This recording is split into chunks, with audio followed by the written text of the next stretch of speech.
They said Lucian Blackthorne had no heart. They said it in drawing rooms across London, in Parliament corridors thick with tobacco smoke, in whispered conversations that always died the moment his name passed from gossip into something closer to warning. But the truth was worse than the legend. Lucian Blackthorne did have a heart. He had simply learned, through years of betrayal and political slaughter, that a heart was nothing more than a liability dressed in muscle. And liabilities, in his world, got buried.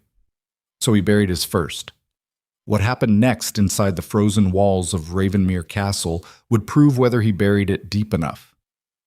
The winter fog moved across the northern cliffs like something hunting. It swallowed the coastline first, then the jagged rocks below, then crawled upward through the skeletal trees until Ravenmere Castle stood like a monument drowning in silver smoke. The towers disappeared floor by floor, the stone walls blackened with moisture. The sea crashed somewhere beneath the fog with the kind of violence that never rested and never apologized, and the sound carried through every corridor of the castle like a pulse that refused to stop. Duke Lucian Blackthorne stood alone on the eastern balcony, watching the fog consume his territory with the expression of a man who had stopped fearing anything the world could send against him. He was 34 years old and already the most dangerous aristocrat north of London. Not because he raised his voice. Lucian never raised his voice. The men who screamed were the men who had already lost control, and control was the only currency Lucian respected. He ruled Ravenmere the way siege commanders ruled fortresses, through structure, surveillance, and the absolute certainty that nothing existed beneath his roof without his permission. His jaw was cut from angles too sharp for warmth. His dark hair was pulled back severely, exposing a face built for authority rather than affection. His eyes, pale gray and utterly still, carried the kind of intelligence that made lesser men talk too much simply to fill the silence he weaponized. Behind him, the door opened. Footsteps crossed the stone floor and stopped precisely 4 feet from where he stood. Lucian did not turn. "The carriage from London arrived 20 minutes ago, Your Grace," said Hargrove, his steward, a man whose loyalty had survived 3 decades because he understood that efficiency was the only form of devotion the Duke tolerated. "Miss Evelyn Mercer. She has been shown to the guest quarters in the East Wing per Lady Ashworth's arrangement." Background: daughter of the late Edmund Mercer. Merchant family, once prosperous. The father's shipping investments collapsed 18 months ago. Debts absorbed everything. The mother died shortly after. Miss Mercer has no remaining family of consequence and no financial resources beyond what your aunt has offered as her companion's salary. Lucian finally turned. His gaze held Hargrove the way a blade holds a throat, not with malice, but with the promise that precision mattered. "Who recommended her to my aunt?" "Lady Pemberton, Your Grace. Through social channels. Miss Mercer apparently served as a governess briefly in the Pemberton household before circumstances changed." "Circumstances?" Hargrove hesitated. That hesitation told Lucian more than a full report would have. "There were rumors, Your Grace, that Miss Mercer refused the advances of Lord Pemberton's eldest son. She was dismissed within the month. Lady Pemberton intervened privately to help her find alternative placement." Lucian's expression did not change. "A woman with no money, no family, and a reputation already damaged," he said quietly. "And my aunt invited her into Ravenmere." "Lady Ashworth is fond of causes, Your Grace. Lady Ashworth is fond of testing me." Lucian turned back to the fog. "Have the staff watch her, discreetly. I want to know every room she enters, every conversation she holds, and every letter she writes or receives. Report directly to me. No one else." "Yes, Your Grace." Hargrove retreated. The door closed with surgical precision. Lucian remained on the balcony, his gloved hands resting on the frozen stone railing while the wind carved through his coat. He did not think about the woman who had just arrived. He thought about what her arrival represented. Vulnerability. A stranger inside his walls meant a variable he had not chosen, and Lucian Blackthorne did not tolerate variables. Every person within Ravenmere existed because he had vetted them, positioned them, and understood exactly what leverage kept them obedient. A desperate woman with nothing to lose was the most dangerous kind of guest, because desperation made people either reckless or brilliant, and both outcomes created problems for men who survived on prediction. He would handle her the way he handled every disruption, with distance, observation, and if necessary, removal. The dining hall at Ravenmere seated 60 beneath vaulted stone ceilings, laced with ironwork chandeliers that cast the room an amber light, sharp enough to make shadows feel deliberate. Portraits of Blackthorne ancestors lined the walls in gilded frames, their painted eyes carrying the same cold authority that ran through the bloodline like a sickness disguised as strength. That evening, Lucian presided over dinner with the controlled indifference of a man who understood that meals among aristocrats were never about food. They were about positioning. Seated at the long table were a dozen guests, minor nobles angling for Blackthorne favor, a visiting barrister from London with connections to Parliament, 2 officers from the northern garrison who owed their commissions to Lucian's influence, and Lady Ashworth, his aunt, whose sharp tongue and sharper memory made her the only person in Ravenmere who could challenge the Duke without consequences. And then there was Evelyn Mercer. She sat near the far end of the table, positioned between a bored cavalry officer and a merchant's wife who had spent the first course cataloging Evelyn's dress, her hair, and her lack of jewelry with the quiet cruelty of someone measuring exactly how far beneath her this newcomer ranked. Lucien noticed her the moment he entered the room, and the noticing itself irritated him. She was not beautiful in the way that demanded attention. She was beautiful in the way that punished you for looking twice, because the second look revealed details the first had missed. Auburn hair pinned simply, without ornamentation, skin pale from London winters, a jawline that suggested stubbornness before it suggested anything softer. And her eyes, dark brown and absolutely steady, carried the kind of awareness that meant she had already assessed every person at the table before the first glass was poured. She did not look at him. That was the first thing that disrupted his equilibrium. Every guest at the table had acknowledged his entrance with some variation of deference, a nod, a straightened spine, a smile calibrated to convey respect without appearing desperate. Evelyn simply continued her conversation with the cavalry officer beside her, discussing something about coastal navigation with the casual precision of someone who had actually studied the subject, rather than performing knowledge for social advantage. Lord Reginald Ashford, seated to Lucy's right, leaned closer with the practiced smile of a man who had spent 40 years turning flattery into political currency. Your Grace, I must say, the renovations to the West Gallery are extraordinary. The craftsmanship alone must have cost a fortune. It did, Lucian replied without looking at him. Ashford's smile tightened.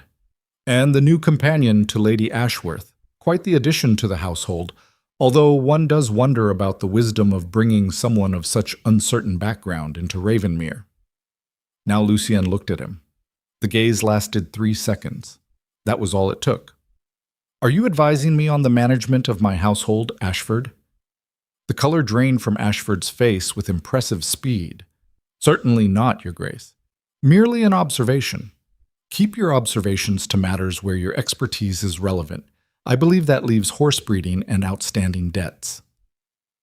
The table fell silent. Ashford reached for his wine with the mechanical precision of a man who needed something to do with his hands.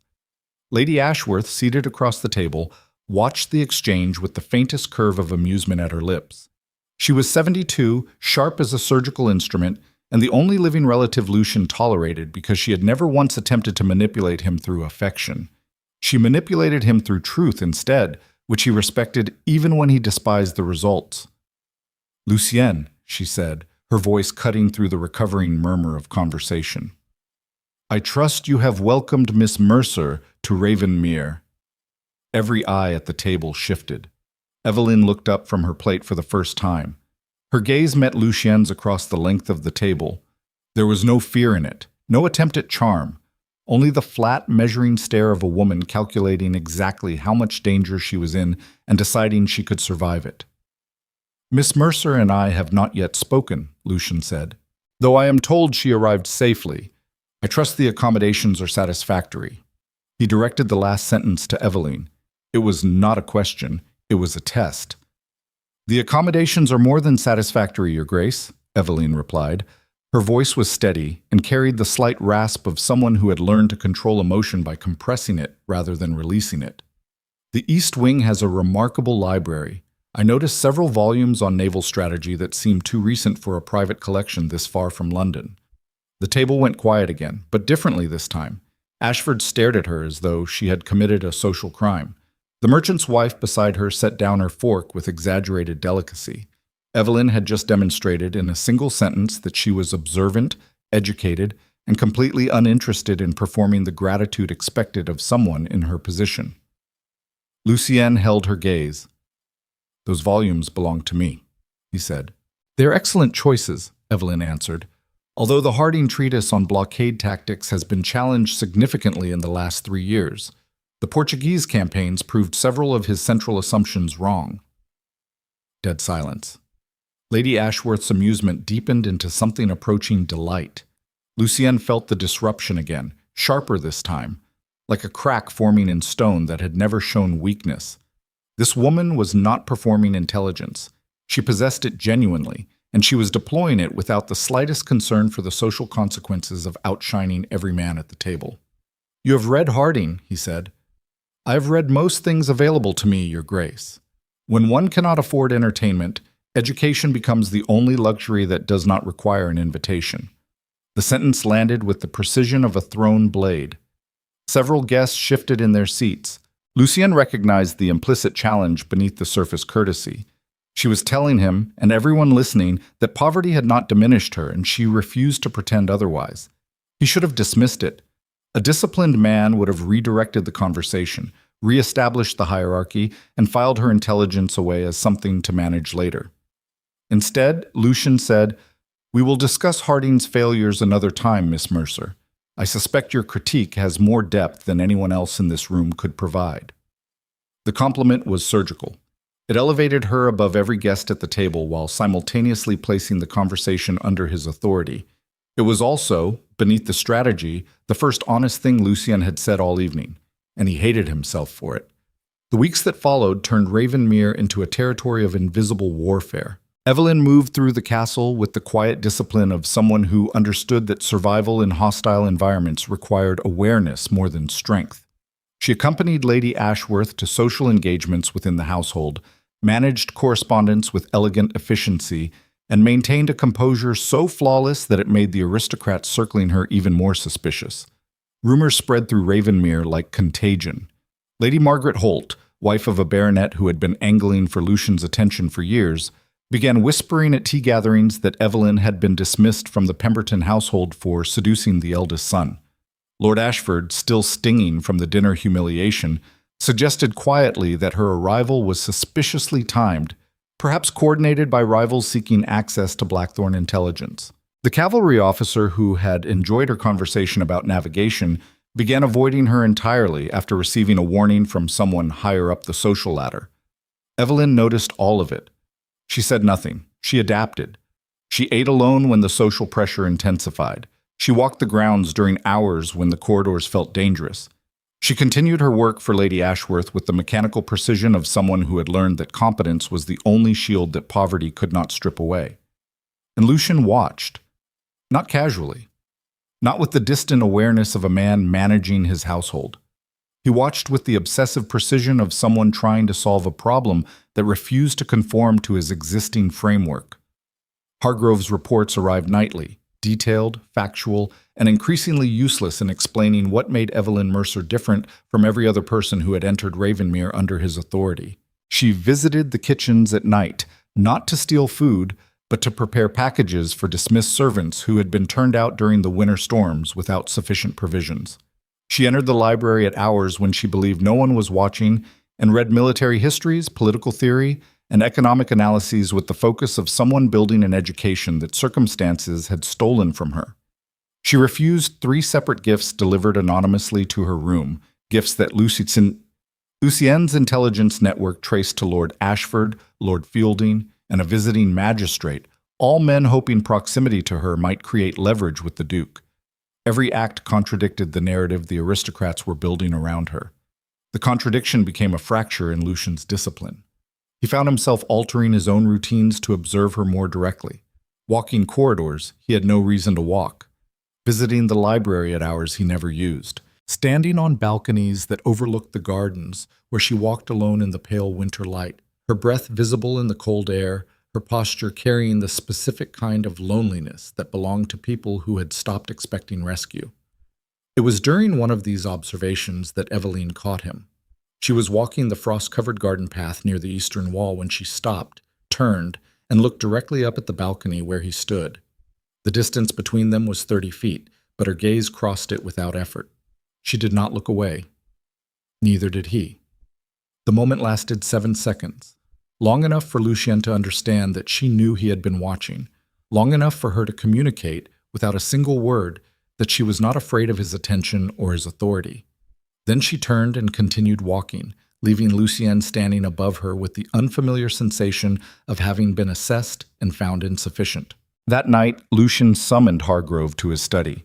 The room was dark, except for a single oil lamp casting sharp amber light across maps, financial documents, and sealed correspondence bearing parliamentary insignia.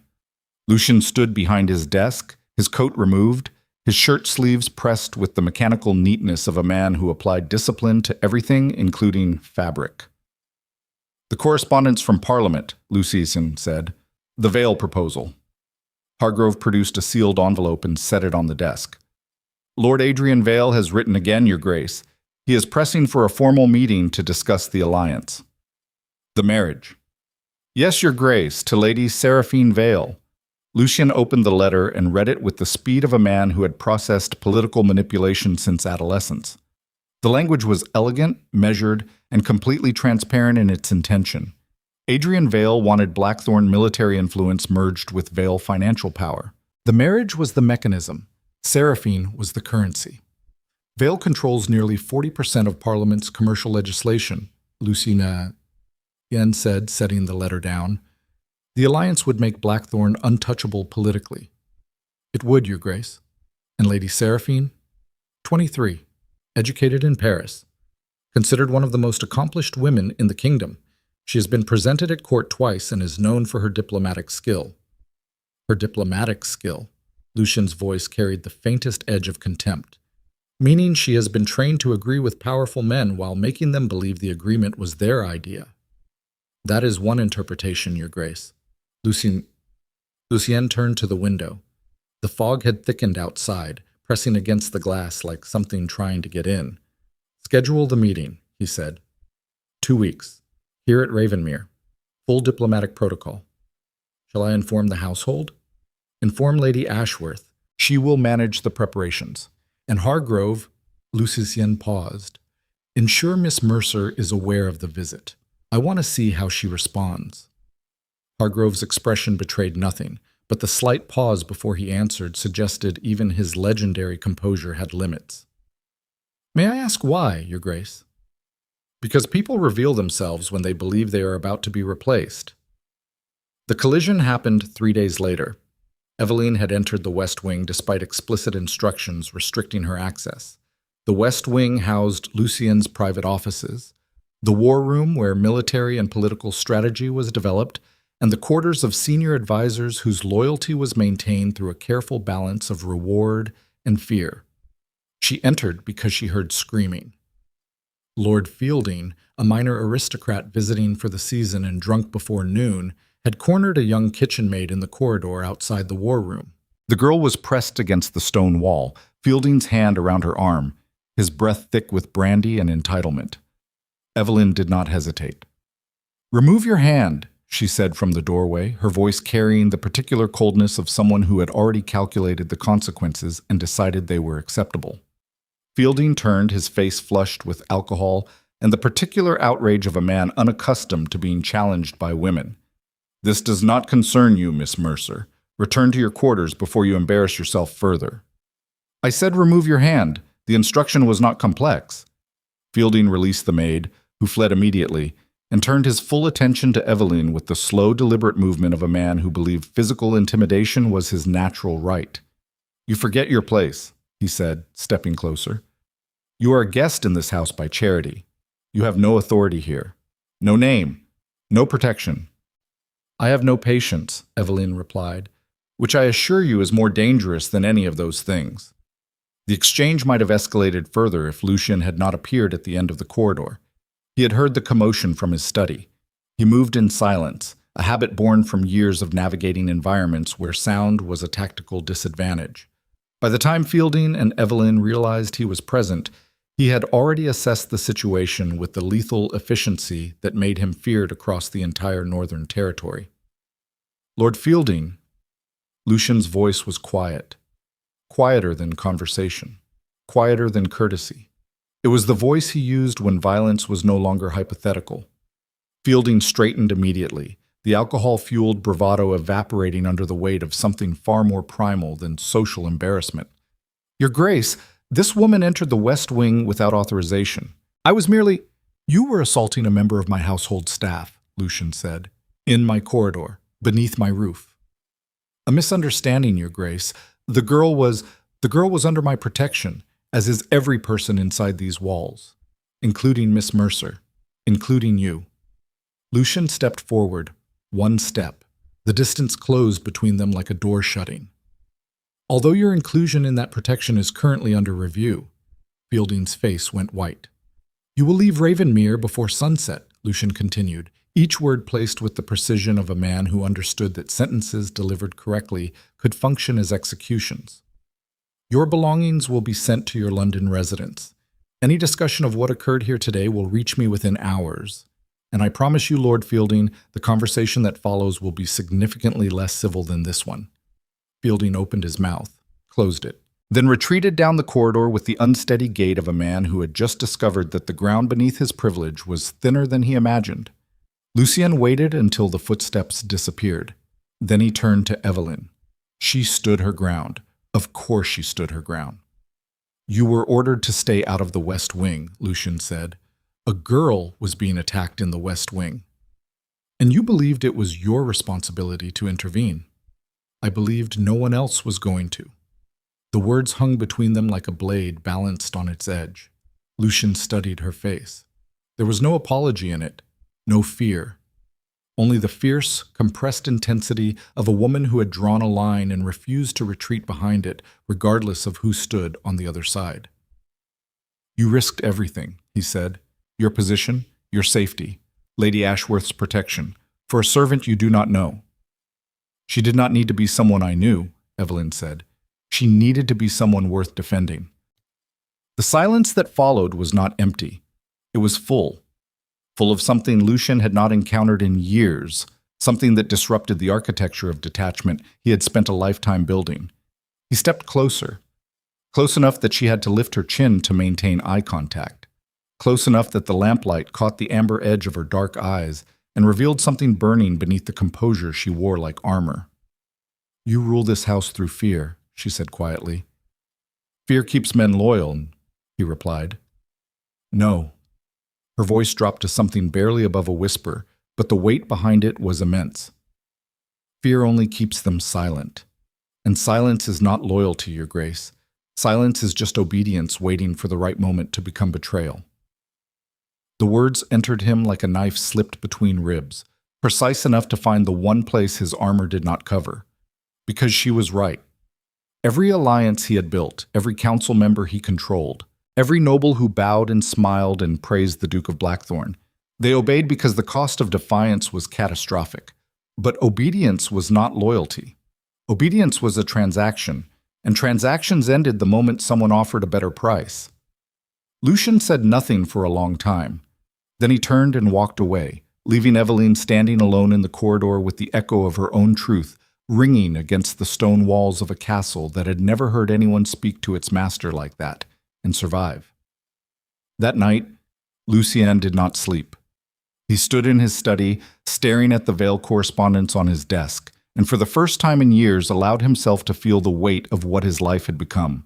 The marriages he had avoided, the alliances he had constructed from leverage instead of trust, the absolute isolation that came with building an empire where every relationship was a calculation and every person was a position on a board he controlled alone. He poured whiskey and drank it standing, the burn traveling through him like a reminder that beneath the discipline and the cold precision, there was still something alive. Something Evelyn Mercer had found without searching for it. And somewhere in the depths of Ravenmere, in a guest room that smelled of old stone and sea salt, Evelyn sat beside a frost-covered window and stared at the black ocean beyond the cliffs. She pressed her palm flat against the frozen glass and let the cold bite into her skin because the sensation reminded her that survival was not the same as living, and she had spent the last 18 months confusing the two. She thought about the Duke's eyes when she spoke to him in the corridor, the way something behind the ice shifted, cracked, just for a moment, before he sealed it shut again. The way he turned away not because he was angry, but because she had reached something he was not prepared to show anyone. She pulled her hand from the glass and pressed it against her chest, where her heartbeat had not yet settled. 2 weeks remained before Lady Seraphine Vale would arrive at Ravenmere to formalize a political marriage that would reshape the power structure of northern England. 2 weeks before the Duke of Blackthorne would be expected to choose duty over everything else, the way he always had. But 300 miles south, in a London study lined with maps and coded correspondence, Lord Adrian Vale set down his pen and smiled at the man seated across from him. The letter to Lucien was already sealed. The meeting was already arranged. But the true purpose of the visit had nothing to do with marriage or alliance. "The woman," Vale said, "the Mercer woman inside Ravenmere. You are certain she has no protection beyond the aunt?" "None," the man replied. "She is completely exposed." Vale leaned back, his smile widening into something that carried no warmth at all. "Then we do not need to defeat Lucien Blackthorne," he said softly. "We simply need to destroy the one thing he does not yet realize he cannot afford to lose." The candle on the desk flickered once, then held. Somewhere north, the fog continued to swallow Ravenmere whole. The Vale carriage arrived at Ravenmere on a Thursday, cutting through morning fog with the precision of an invasion disguised as diplomacy. Lucien watched from the war room window on the second floor, his hands clasped behind his back, his breathing controlled with the deliberate cadence of a man who treated every physical function as something to be governed. 2 carriages, 6 riders flanking the procession, trunks enough for a 3-week stay, though the invitation specified 10 days. The excess was intentional. Adrian Vale wanted Ravenmere to feel occupied before negotiations even began. Hargrove appeared at the door. "Lord Adrian Vale and Lady Seraphine Vale have arrived, Your Grace. They have been shown to the south wing as arranged." "How many staff did they bring?" 14, Your Grace, including a private secretary, 2 personal valets, and 3 individuals whose roles were not specified." "Not specified." Lucien turned from the window. "Meaning they are either intelligence or leverage. Identify all 3 before dinner tonight. I want names, histories, and anyone inside Ravenmere they attempt to contact." "Already in progress, Your Grace." Lucien nodded. Hargrove understood operational discipline the way most men understood breathing. It was the reason he had survived 3 decades in a household where incompetence was treated as a form of betrayal. "And Miss Mercer?" The question left his mouth before the calculation behind it had finished forming, and that lapse in sequencing disturbed him more than the arrival of Adrian Vale and every piece of political machinery he had brought north. "Miss Mercer has been informed of the guests, Your Grace. Lady Ashworth briefed her this morning." "Her response?" "She asked no questions, Your Grace. She adjusted her schedule to avoid the South Wing and requested permission to take meals in the East Wing library for the duration of the visit." Retreat. Strategic, immediate, and executed without a single wasted word. Lucien felt something twist behind his sternum that he refused to name. "Denied. She will attend all formal meals as Lady Ashworth's companion. Full protocol." Hargrove paused for exactly 1 second. "That will place her in direct proximity to the Vale family for the entirety of their stay, Your Grace." "I am aware." "May I ask the reasoning?" Lucien's jaw tightened. The reasoning was tactical, and he would defend it as such if pressed. Evelyn retreating into isolation would signal to the Vales that she was insignificant and unprotected, exactly the perception that made her vulnerable. Placing her at the table, visible and composed, signaled Blackthorne investment. It surrounded her with the implicit protection of the Duke's household without requiring a declaration that would create different complications. That was the reasoning. The other thing, the pressure building behind his ribs every time her name entered a conversation, was irrelevant. "The reasoning is mine," Lucien said. "See that it is done." Lord Adrian Vale was 51 years old and carried the specific breed of cruelty that powerful men cultivated when they realized charm was more efficient than violence.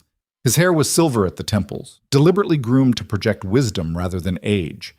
His smile arrived precisely when expected and departed the moment it served no further purpose. His handshake lasted exactly long enough to communicate strength without aggression. Every detail was engineered. Lucian recognized the engineering because he practiced the same discipline. The difference was that Lucian's control was built from necessity and isolation. Vale's was built from appetite. Lucien controlled because losing control had consequences he had survived once and refused to survive again. Vale controlled because he enjoyed the mechanics of manipulation the way some men enjoyed hunting, not for sustenance, but for the specific pleasure of watching something realize it was trapped. They met in the formal reception hall beneath a ceiling painted with scenes of naval victory. The room was designed to intimidate, and it performed that function reliably against most visitors. Vale appeared entirely comfortable, which told Lucien everything he needed to know about the danger level of the next 10 days. Lucien, Vale extended his hand.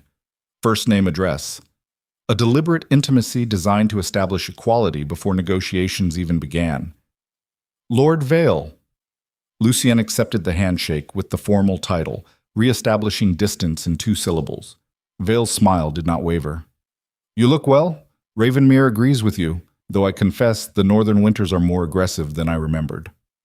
The north does not make accommodations for comfort. That is what makes it defensible. And profitable, I hear. Your shipping revenues have increased 30% in 2 years. Impressive for a man who claims to care only about military strength. The intelligence was accurate, which meant Vale had access to financial records that should have been private. Lucien filed this and showed nothing. You did not travel 300 miles to discuss my shipping revenues, Lord Vale. No. Vale's expression shifted from pleasantry to purpose with the mechanical smoothness of a man changing gears. I came to discuss the future, specifically the future of your bloodline, your territory, and whether both will survive the next parliamentary session without the alliance I am proposing. Threats delivered before the first dinner course. You are efficient. I am honest, Lucien, a quality I suspect you appreciate more than most. Parliament is shifting. The reform faction is gaining influence. Your military authority in the north, which has been tolerated because it was useful, is becoming politically inconvenient. Within 2 sessions, there will be a formal challenge to your territorial autonomy. You know this. Lucien knew this.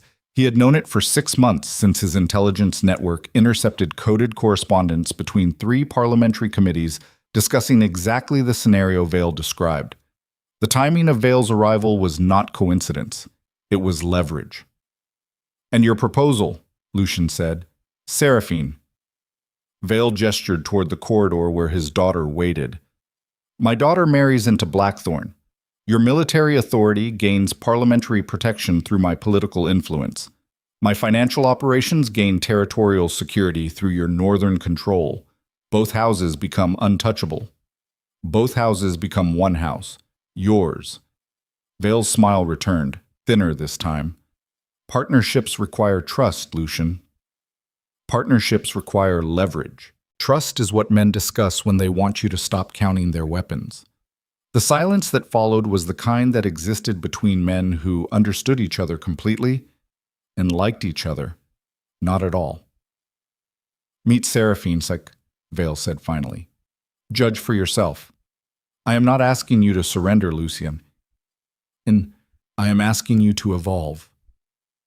Evolution. The word sat in Lucien's chest like a stone. Every adaptation in his life had been carved through loss. The death of his father when he was 19, forcing the full weight of Blackthorne onto shoulders that were not yet finished growing. The betrayal of his first advisor, who sold military intelligence to a rival house and was found floating in the coastal waters 6 weeks later under circumstances that were never officially investigated. The systematic elimination of every emotional attachment that created vulnerability until Lucien stood at the center of his empire completely alone and completely fortified. Evolution was a word for men who had the luxury of choosing change. For Lucien, change had always arrived uninvited and demanded blood as the price of admission. Lady Seraphine Vale entered the reception hall the way expensive things entered rooms, with the quiet confidence of someone who had never been required to justify their existence. She was beautiful. Objectively, strategically, undeniably beautiful. Golden hair arranged in intricate coils, blue eyes that projected warmth with the calibrated precision of a lamp, adjusted to the correct brightness. a dress that cost more than most families earned in a year, worn with the ease of someone who had never calculated the cost of anything she owned. "Your Grace," she curtsied with practiced elegance. "It is an honor to finally meet the Duke of Blackthorne." "Lady Seraphine." Lucian took her offered hand briefly. Her skin was warm and soft in the particular way that indicated she had never performed physical labor of any kind. "Welcome to Ravenmere." "It is magnificent," she said, her gaze traveling the reception hall with what appeared to be genuine admiration. "The architecture alone suggests centuries of strength. I can see why the North speaks of Blackthorne with such respect." "They speak of Blackthorne with fear," Lucienne corrected. "Respect is what they call it when the person they fear is listening." Seraphine's composure did not fracture, but something behind her eyes recalculated. She was intelligent, Lucian gave her that. Trained in the art of social navigation with the thoroughness of someone groomed for exactly this type of encounter. She would say the right things, laugh at the appropriate moments, and demonstrate the kind of agreeable sophistication that made political marriages function smoothly. She was everything the alliance required, and standing in her presence, Lucian felt absolutely nothing. The formal dinner that evening was a performance orchestrated with the precision of theater. 40 guests filled the main dining hall. Candles burned in iron chandeliers casting amber light across silver and crystal. The conversation hummed with the controlled energy of people who understood that every word spoken in this room would be analyzed, repeated, and weaponized before morning. Seraphine sat to Lucian's right, positioned with deliberate proximity. She was charming, effortlessly charming. She discussed art, politics, and economics with the fluid ease of someone whose education had been designed to make her the perfect complement to any powerful man she was placed beside. She laughed when laughter was expected. She listened with visible attentiveness. She deferred to Lucien's authority without appearing submissive, a skill that required extraordinary social intelligence to execute convincingly. Lucian observed all of it with the detached appreciation of a man evaluating a weapon he might need but did not want. And then his gaze found Evelyn. She sat 7 chairs away, positioned beside Lady Ashworth with the careful placement of someone who understood her role was attendance rather than participation. She wore a dark blue dress that Lucian had never seen before, simple and unornamented, and her hair was pinned in the same austere style she always wore, as though vanity was a resource she could not afford to spend. She was not looking at him. She was watching Seraphine, not with jealousy. Lucian searched for jealousy in her expression the way a man searches wreckage for survivors, desperately and with diminishing hope. What he found instead was assessment, clinical, precise, emotionally controlled assessment. Evelyn was studying Seraphine the same way she studied military treatises in the library, with the detached focus of someone cataloging strengths, weaknesses, and strategic implications. When Evelyn's gaze finally shifted to Lucian, it lasted less than 2 seconds. But in those 2 seconds, he saw something that dismantled every rational argument he had constructed about duty and political necessity. He saw resignation, not defeat. Evelyn Mercer did not do defeat, but the quiet, measured acceptance of someone who had looked at the board, counted the pieces, and understood that the outcome had already been decided by forces larger than anything she could fight. She looked away first. Lucian's hand tightened around his wine glass until the stem creaked. "Your Grace?" Seraphine's voice pulled him back. "You seem distracted." "Merely observing," Lucian said. "A habit of the North." "A useful habit," she said. "My father says you see everything." "Your father says many things. Most of them are calibrated to achieve a specific result." Seraphine's smile faltered for the first time, only slightly, the way a mask shifts when the face beneath it reacts before the performance can adjust. Then the smile returned, flawless. "You are direct," she said. "I am Northern." "Is there a difference?" "Northern men do not dress their intentions in courtesy. It wastes time and insults the intelligence of everyone in the room." Seraphine studied him. For the first time, her expression carried something genuine, the recognition that the man beside her was not the political pawn her father had described. He was something far more complicated and far more dangerous. "Then let me be direct as well," she said quietly, leaning closer so the conversation became private. "I did not come here by choice, Your Grace. My father's plans are his own. I am a component in his strategy, and I am aware of that. If you are searching for a woman who will pretend otherwise, you will be disappointed." The honesty surprised him. Not the content, which he had already suspected, but the delivery. She had just told him, beneath the noise of 40 guests and a room designed for deception, that she was trapped. "Then we understand each other," Lucien said. "I believe we do." The mutual recognition was not affection. It was the cold handshake of two people who saw the architecture of their cage clearly and were deciding whether to build inside it or burn it down. Later that night, when the castle had settled into the restless silence of a household too full of competing agendas to ever truly sleep, Lucien found Evelyn in the East Wing library. She was seated in the window alcove, a book open on her lap, but she was not reading. She was staring at the frost-covered glass, her reflection ghosted in the dark surface, her expression carrying the particular weight of someone performing calculations that had no favorable outcomes. Lucien stood in the doorway for 6 seconds before she spoke. "You do not need to watch me from doorways, Your Grace. I am neither fragile enough to break nor interesting enough to warrant surveillance." He entered the room and closed the door behind him. The sound of the latch clicking shut changed the air pressure in the room, or perhaps it was something less physical than air pressure, something that existed in the space between two people who had been circling each other for weeks while pretending the orbit was accidental. "Lady Seraphine is remarkable," Evelyn said, still looking at the window. "Educated, composed, politically advantageous. She is everything this house requires. You are providing commentary on my marriage prospects. I am providing an observation. You collect those." Lucien moved closer. Evelyn still did not look at him, and the refusal to look was louder than any word she could have spoken. "Why did you refuse to dine in the library as you requested?" he asked. "Because you denied the request." "You have never obeyed an order simply because I issued it." Now she looked at him. The force of it hit him somewhere below the sternum, in the space where breathing originated, and for a moment the mechanism stuttered. "I obeyed because you were right," she said. "Retreating would have made me invisible. Invisible people in a house full of predators do not survive. They get consumed without anyone noticing they are gone." The survival calculus in her voice was not academic. It was lived, earned through months of navigating a world that had stripped her of every safety net and then punished her for falling. "You are not invisible, Lucien said. "No, I am inconvenient, which is worse." He stepped closer. The lamplight caught her face, and he saw the fatigue she had been hiding beneath composure for weeks.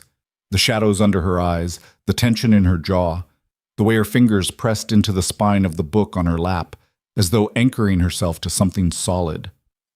"The Vales are not here for a marriage," Evelyn said quietly. Lucien went still. "What?" "Lord Vale's private secretary has been mapping the castle since they arrived. I have watched him from the library windows.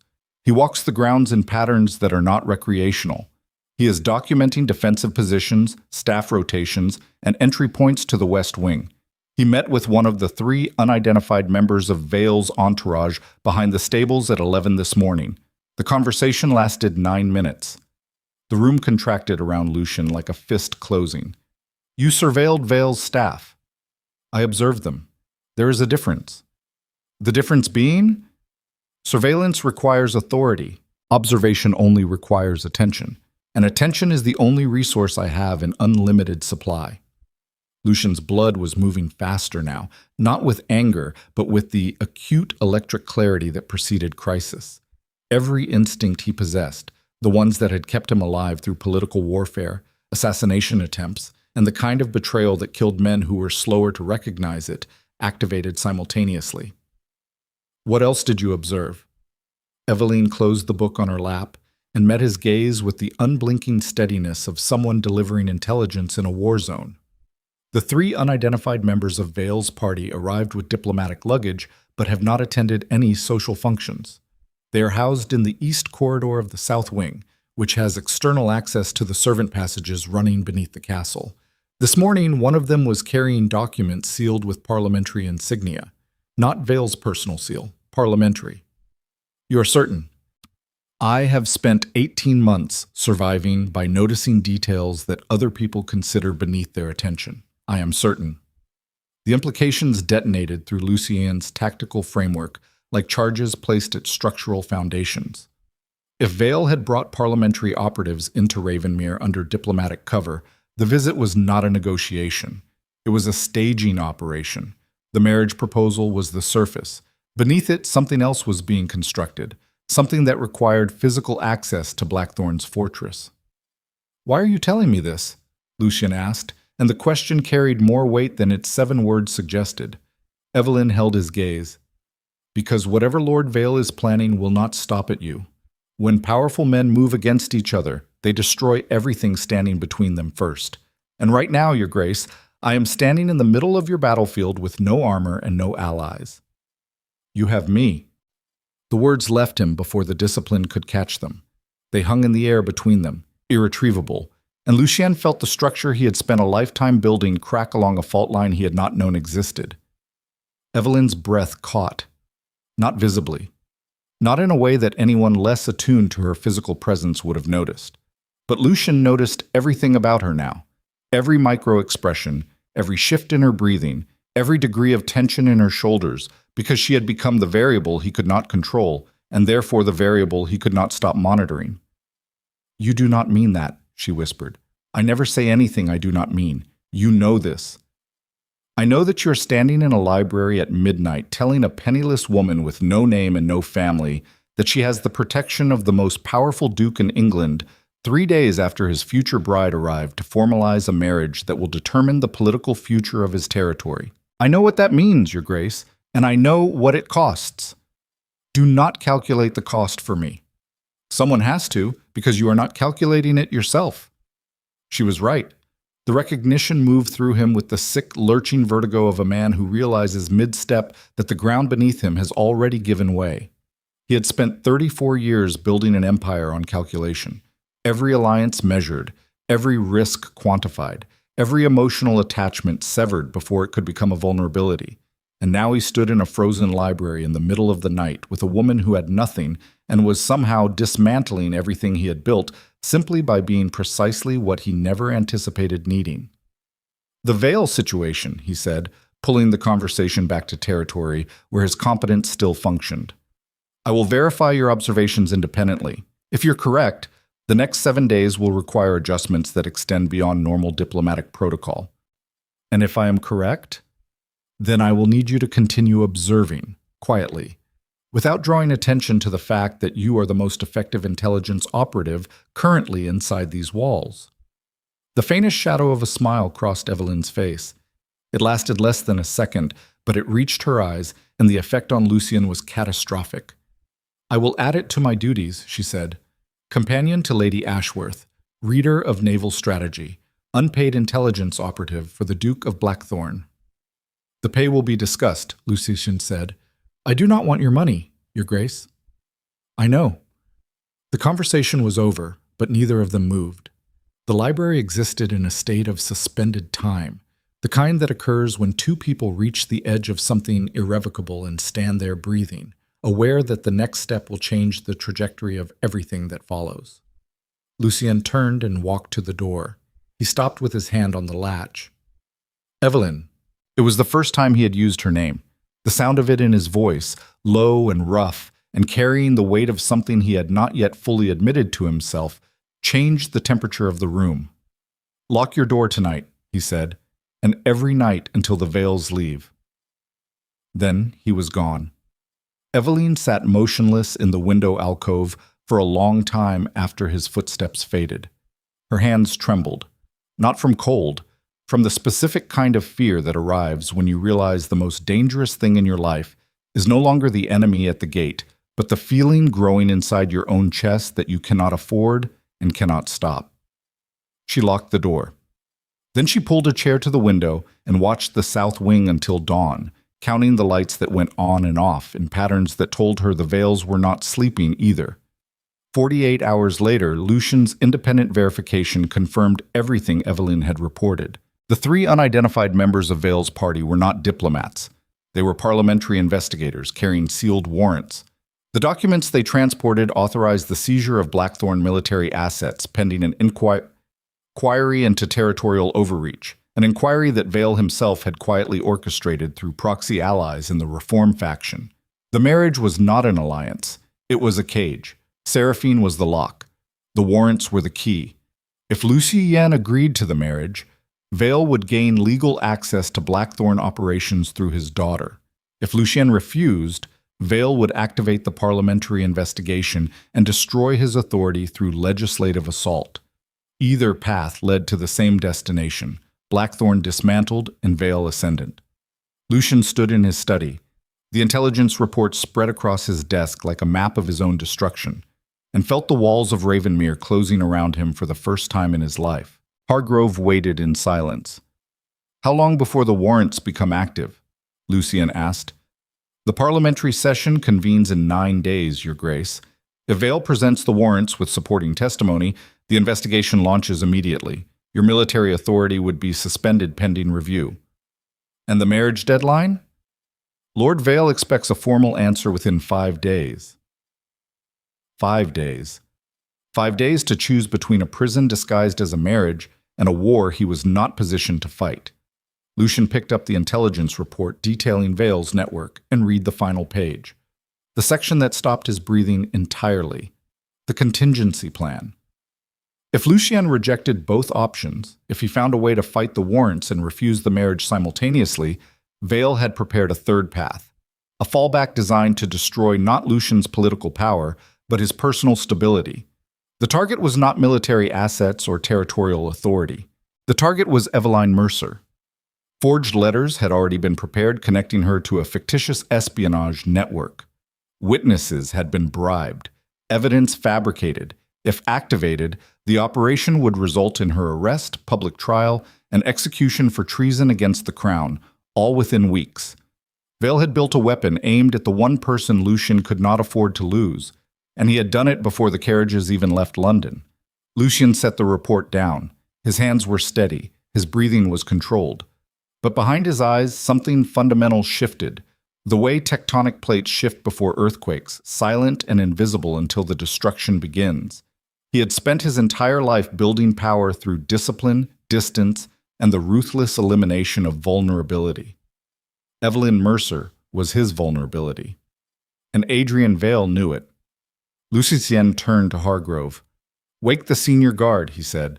"Every man we trust, no one else." "Your Grace?" "We are no longer hosting diplomats, Hargrove." Lucien's voice dropped to the register that made men across northern England stop breathing and start obeying. "We are hosting an enemy occupation, and by morning, this castle will be prepared to respond accordingly." The fog outside Ravenmere thickened until even the stars disappeared. Lucien had not slept in 31 hours, and the absence of rest had sharpened him rather than dulled him. The way a blade becomes more dangerous the thinner it is ground. By 2 a.m, every senior guard loyal to Blackthorne had been roused, briefed, and positioned throughout Ravenmere under the pretense of a security review triggered by coastal weather concerns. 16 men total. Lucien knew each by name, service history, and the specific pressure points that guaranteed their loyalty. 8 were stationed at choke points controlling access between the south wing and the rest of the castle. 4 covered the external passages connecting to the servant tunnels beneath the foundation. 2 monitored the stables and carriage house. 2 remained with Lucien in the war room, armed and awaiting further orders. The castle breathed around them in the darkness, and the breathing sounded different now. Not the slow exhale of a household asleep, the held breath of a structure preparing for violence. Lucien stood over the war room table, where maps of Ravenmere's internal layout were spread beside the intelligence reports detailing Vale's operation. The oil lamps cast his shadow across the stone walls in angular shapes that moved when he moved, as though the darkness itself was following his lead. "Hargrove, the 3 parliamentary operatives, current positions." "All 3 remain in the east corridor of the south wing, Your Grace. No movement since midnight." "The sealed warrants?" "Still in their possession. Our source inside Vale's staff confirmed the documents are stored in a locked case carried by the lead operative, a man identified as Thomas Crane, former parliamentary investigator. Dismissed 2 years ago under circumstances that were never made public. now operating privately under Vale's patronage. A disgraced investigator carrying active warrants. Vale built his weapon from damaged parts so it could never be traced back to the original machinery.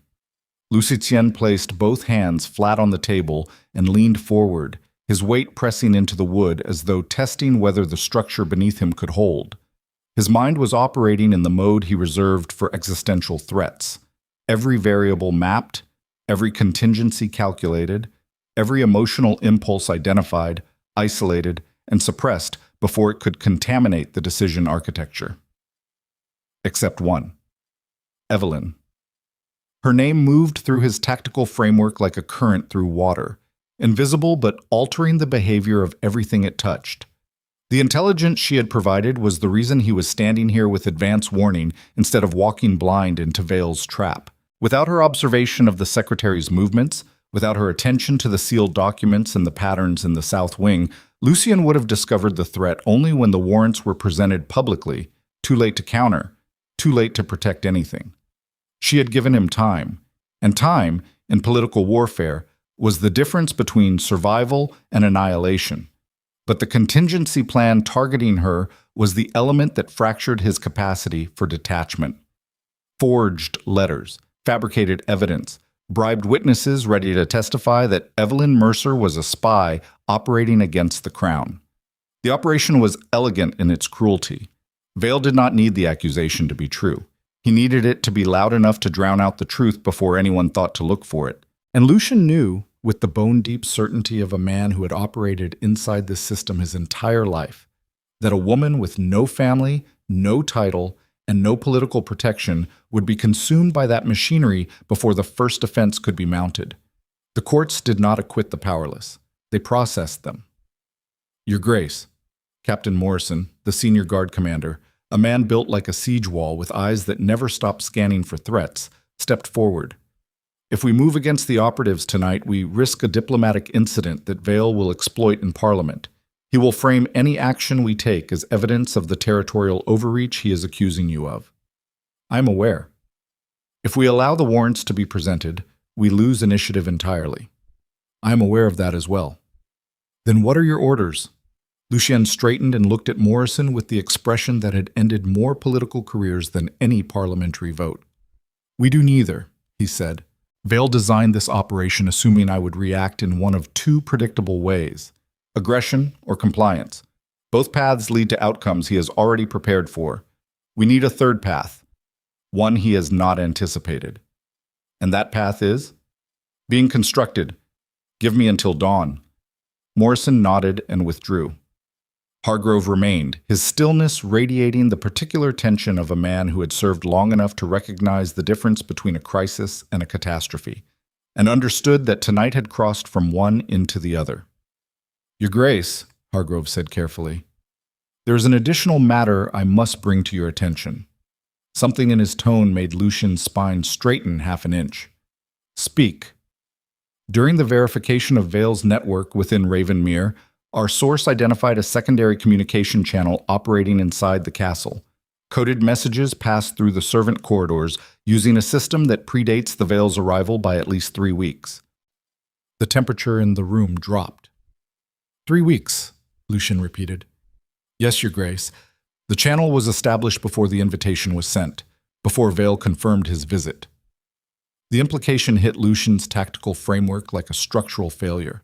If the communication channel predated the visit, it meant Vale had an operative inside Ravenmere who had been providing intelligence long before the carriages arrived.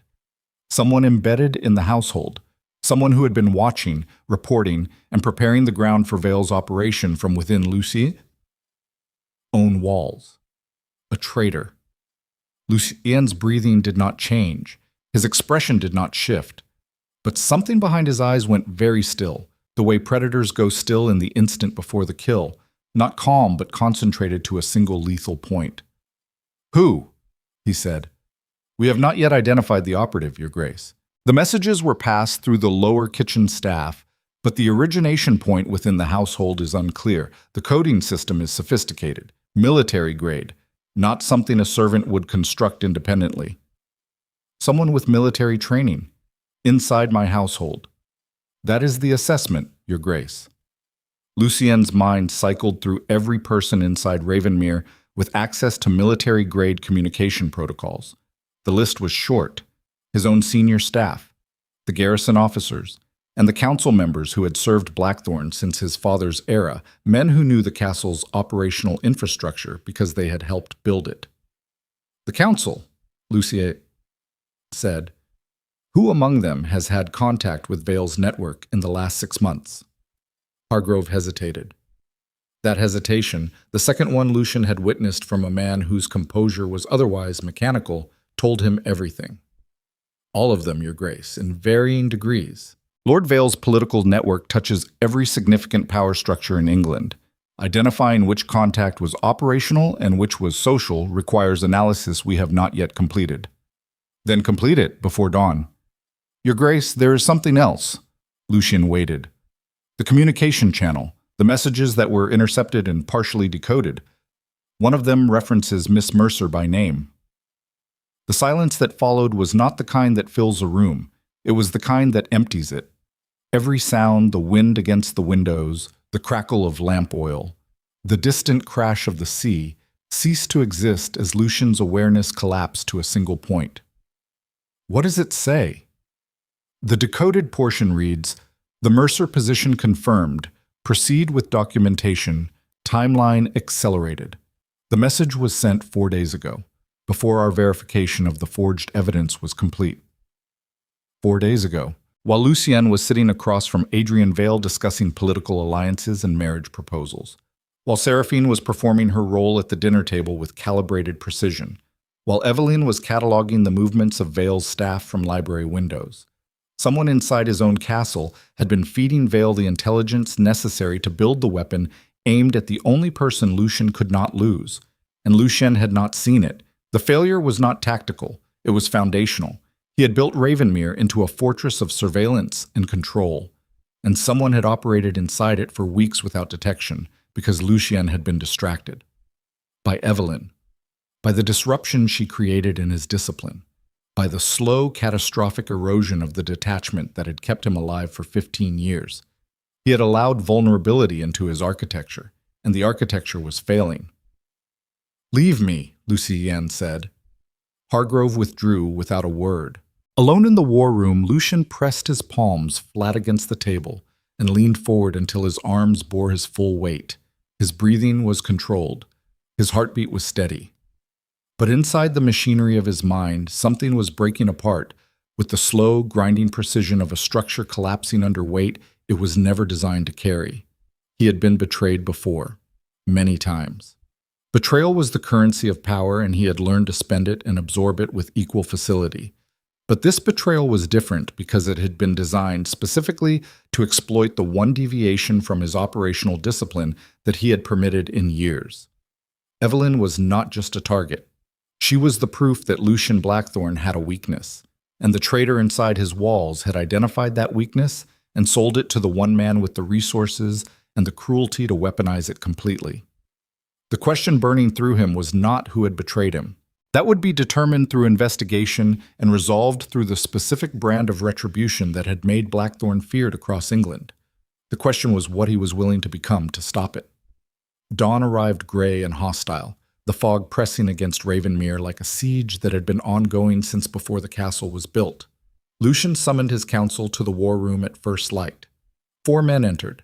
Sir Edmund Hale, military advisor, 63, a career officer who had served Blackthorne interests since Lucian's father's time. Lord Charles Pemberton, financial counsel, who managed the complex web of shipping investments and territorial revenues that funded Blackthorne operations. Lord Geoffrey Nason, political liaison, responsible for managing relationships with Parliament and rival noble houses. And Captain Morrison, whose loyalty was maintained through a combination of military honor and the practical understanding that Blackthorne's enemies were his enemies. 4 men who knew the operational infrastructure of Ravenmere intimately, one of whom had betrayed him. Lucien stood at the head of the table. He did not sit. Sitting implied equality, and this was not a meeting between equals. This was an interrogation disguised as a briefing, and every man in the room understood that even if they did not yet know why. Lord Vale's visit has generated intelligence concerns, Lucien began, his voice carrying the flat, measured register of a man reading charges. Parliamentary operatives were identified among his entourage carrying sealed warrants authorizing investigation into Blackthorne territorial authority. The reactions were immediate and instructive. Hale's expression hardened with the reflexive anger of a military man, hearing that his position was under threat. Pemberton's face went pale, the financial implications of a parliamentary investigation landing on him with visible weight. Morrison's jaw tightened. Nason showed concern, measured and appropriate, his expression calibrated with the care of someone who spent his life managing exactly these kinds of political crises. Too calibrated. Lucien filed it. The warrants are designed to activate during the next parliamentary session in 9 days, Lucien continued. If presented with supporting testimony, they will suspend Blackthorne military authority pending review. Lord Vale's marriage proposal was the alternative path. Accept the marriage, and the warrants disappear. Refuse, and they deploy. This is an act of war, Hale said, his voice carrying the graveled authority of a man who had spent 4 decades understanding exactly what war looked like. Vale is using Parliament as a weapon. Vale is using everything as a weapon, Lucien corrected, which is why he is dangerous. Your Grace, the financial implications alone, Pemberton began, are catastrophic and already calculated. I am not asking for analysis. I am asking for options. Diplomatically, Nason started. Diplomacy is what Vale wants me to pursue. It keeps me inside the framework he controls. I need options that exist outside his framework. Silence. Lucien let it hold.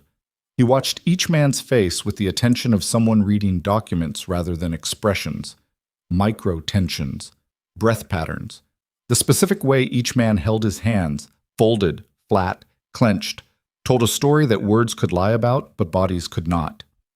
There is an additional element, Lucien said, lowering his voice to the register that made the room contract.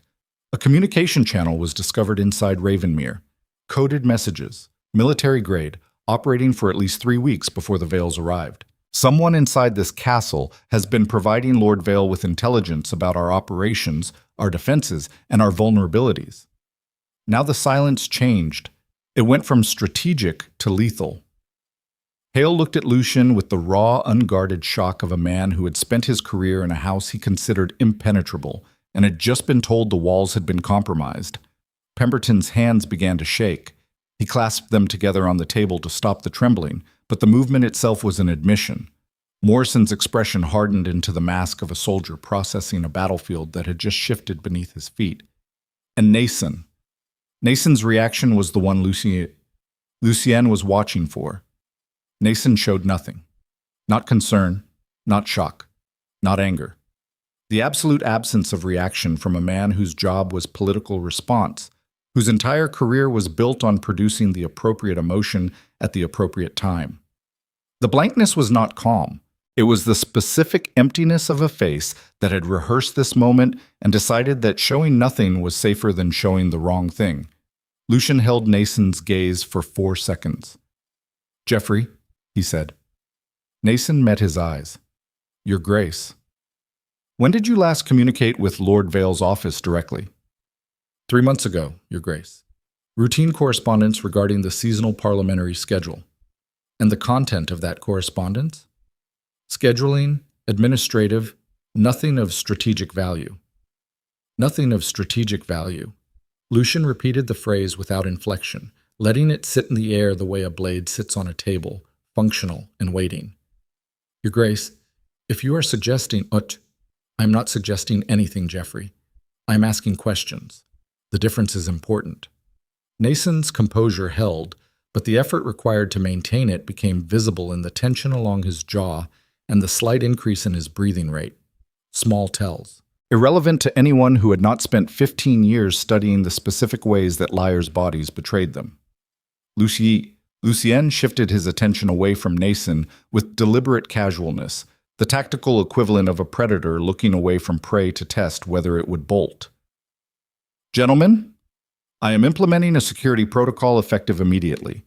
All external communications from Ravenmere will pass through Captain Morrison's office for review. No exceptions. All access to the South Wing is restricted to essential staff cleared by Hargrove. Council members will submit daily movement logs until further notice. Movement logs? Pemberton's voice cracked with indignation.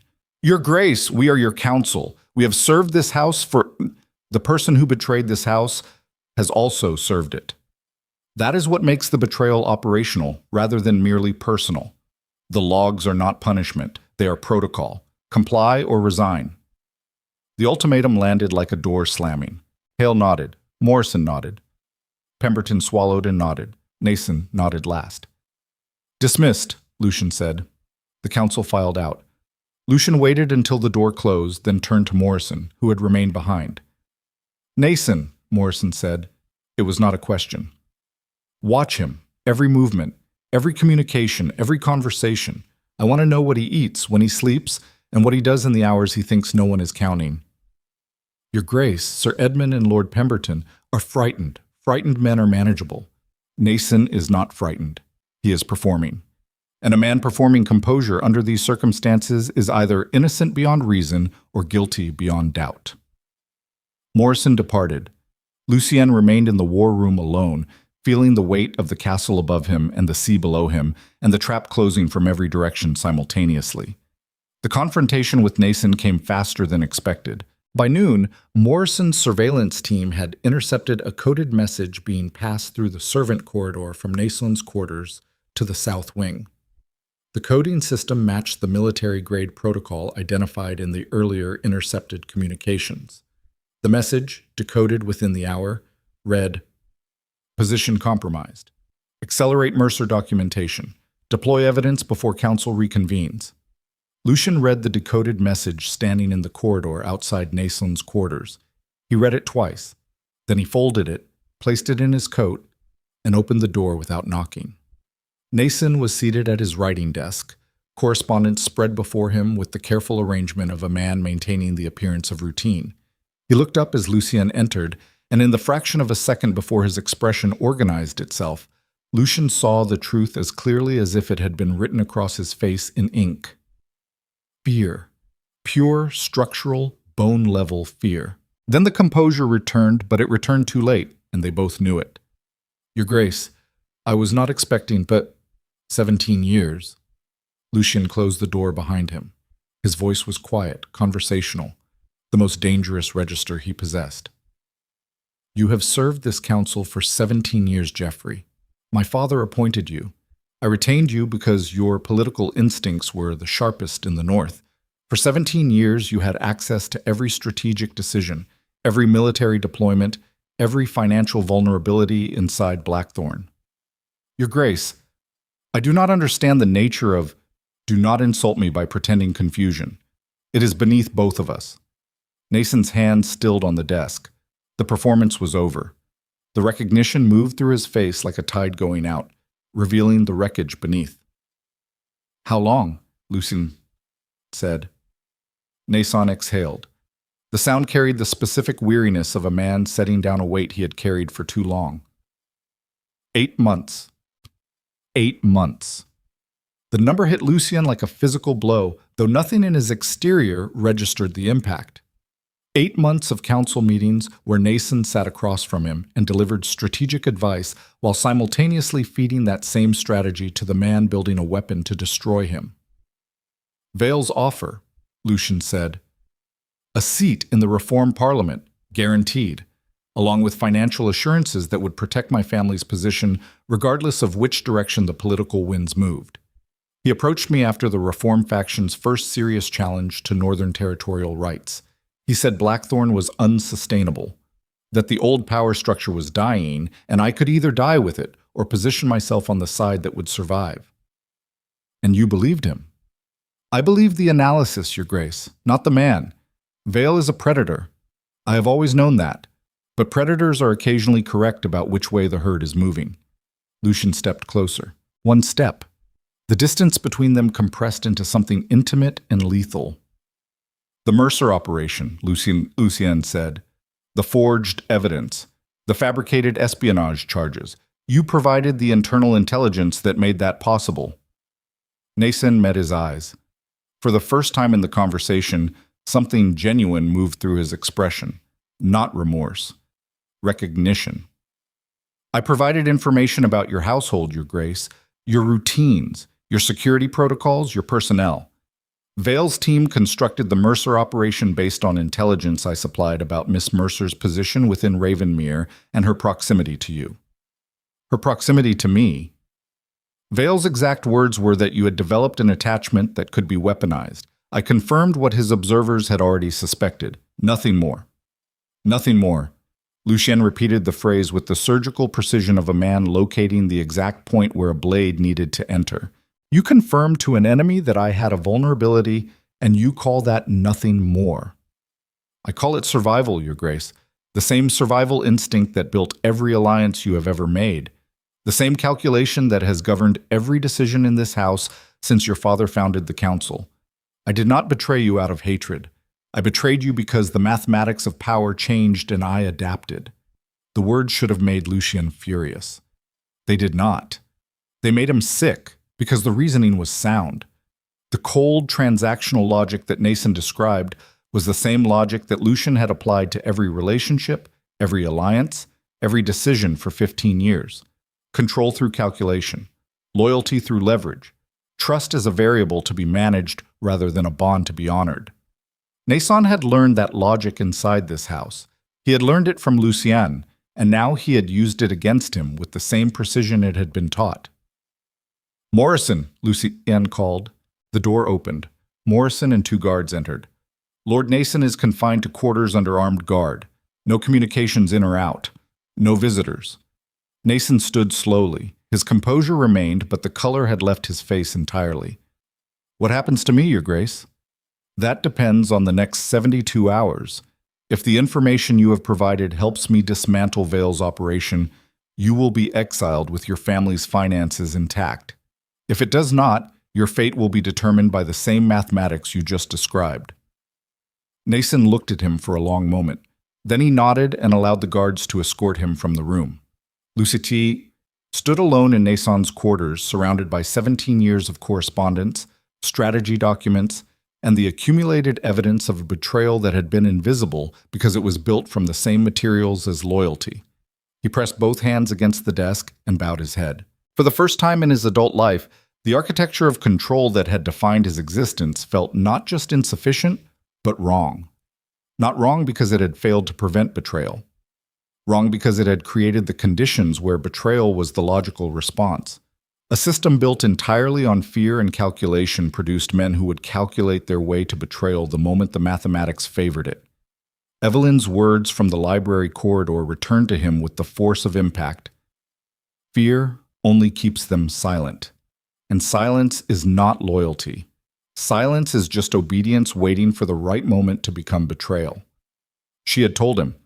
Standing in his own corridor with nothing protecting her except honesty, she had told him exactly what was coming, and he had walked away because admitting she was right would have required dismantling the only operating system he knew how to run. He straightened. The intelligence from Nason's quarters provided the final pieces of Vale's operational map. The warrants, the Mercer operation, the parliamentary timeline, the network of compromised contacts. Every weapon in Vale's arsenal was now visible, and visibility was the prerequisite for destruction. But dismantling Vale's operation required resources Lucien did not currently possess. His council was fractured. His internal security had been compromised for 8 months.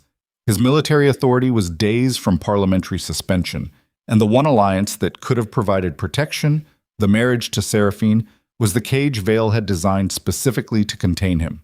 He needed leverage that existed outside Vale's framework, outside the parliamentary system, outside the entire architecture of aristocratic power that both men operated within.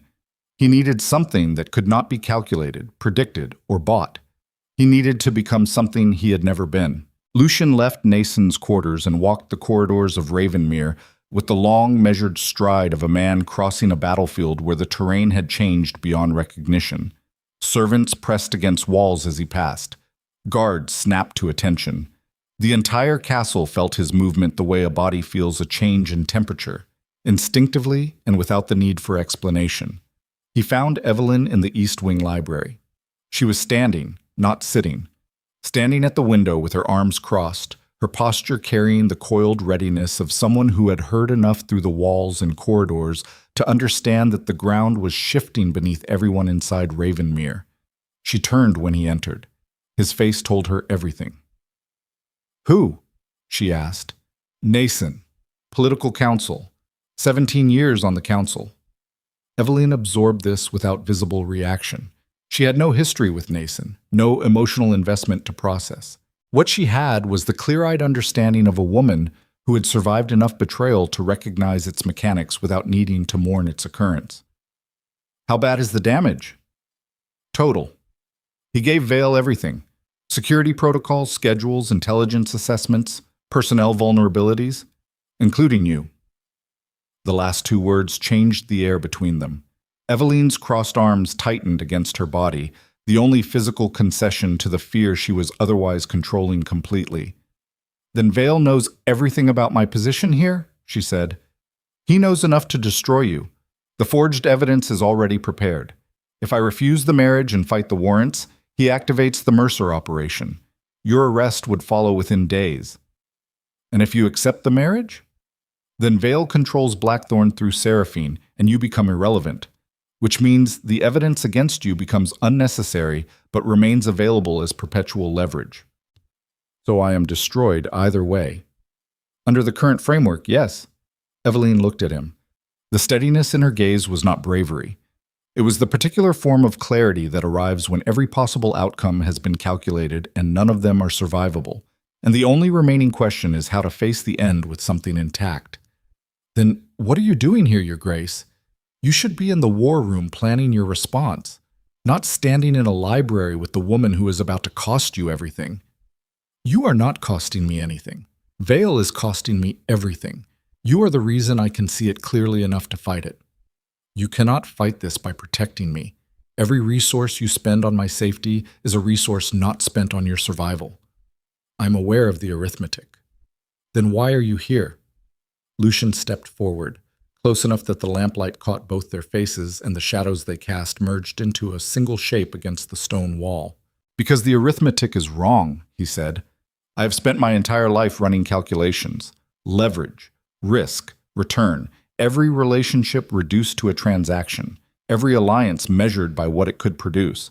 And that system created the exact conditions that allowed Nason to betray me, because inside a system built entirely on calculation, betrayal is just another calculation." His voice dropped. The control he had maintained for 31 sleepless hours was not breaking. It was dissolving, not into weakness, but into something else entirely, something raw, something that did not fit inside the architecture he had built for himself and was tearing through the walls because the walls were not strong enough to contain it. "I do not know how to do this differently," he said. "I do not know how to lead without control. I do not know how to protect without possession. I do not know how to survive as something other than what I have been. But what I have been created this, and what I have been is not enough to end it." Evelyn's eyes glistened but did not overflow. She held his gaze with the ferocity of someone witnessing a man take himself apart and refusing to look away from the cost. 5 days, she said. "You have 5 days before the parliamentary session. 4 now. Then in 4 days, you need to become something Adrian Vale cannot predict, cannot calculate, and cannot buy. And you need to do it without losing everything that makes Blackthorne what it is. Is that possible?" Evelyn unfolded her arms. She reached out and pressed her palm flat against the center of his chest, over the heartbeat that had been driving every decision he had made for the last 3 weeks, whether he admitted it or not. "I do not know," she whispered, "but I know you cannot do it alone. And I know that asking for help is the one thing you have never been willing to do. So consider this your first lesson in being something new." Her hand was warm against his chest. His heart was beating against her palm. And in that moment, standing in a frozen library inside a castle under siege from enemies without and within, Lucian Blackthorne understood with terrible clarity that survival no longer meant what it had always meant. Survival meant change. And change, for a man who had built his entire existence on the certainty that he would never need to become anything other than what he was, felt indistinguishable from death. 4 days. 4 days to reinvent the most dangerous man in England, or lose everything he had spent a lifetime building, including the one person who had made him realize the building itself was flawed. Somewhere in the south wing, Adrian Vale received the coded message confirming Nason's capture. He read it once, smiled, and burned it in the candle flame on his desk. The contingency was already in motion. The evidence against Evelyn Mercer would reach Parliament by morning, delivered not through Nason, not through any operative inside Ravenmere, but through a channel Lucian had not yet discovered. Because Geoffrey Nason was not the only traitor inside the castle. He was simply the one Vale could afford to lose. The second traitor was Pemberton. Lucien discovered it not through surveillance, not through intercepted messages, not through the operational machinery that had already failed him once. He discovered it because Evelyn woke him at 3 a.m. by pounding on his study door with the kind of urgency that does not wait for permission. He opened the door with a blade in his hand. Instinct. The weapon was drawn before his eyes, fully focused, and the fact that the first thing he saw was Evelyn's face, pale and breathing hard, caused a collision between the reflex to kill and the reflex to protect that nearly split him in half.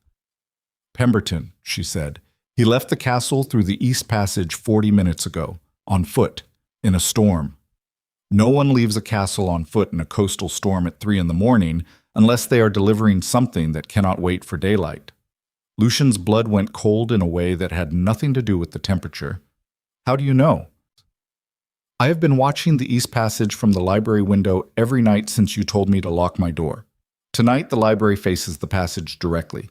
I saw him cross the courtyard.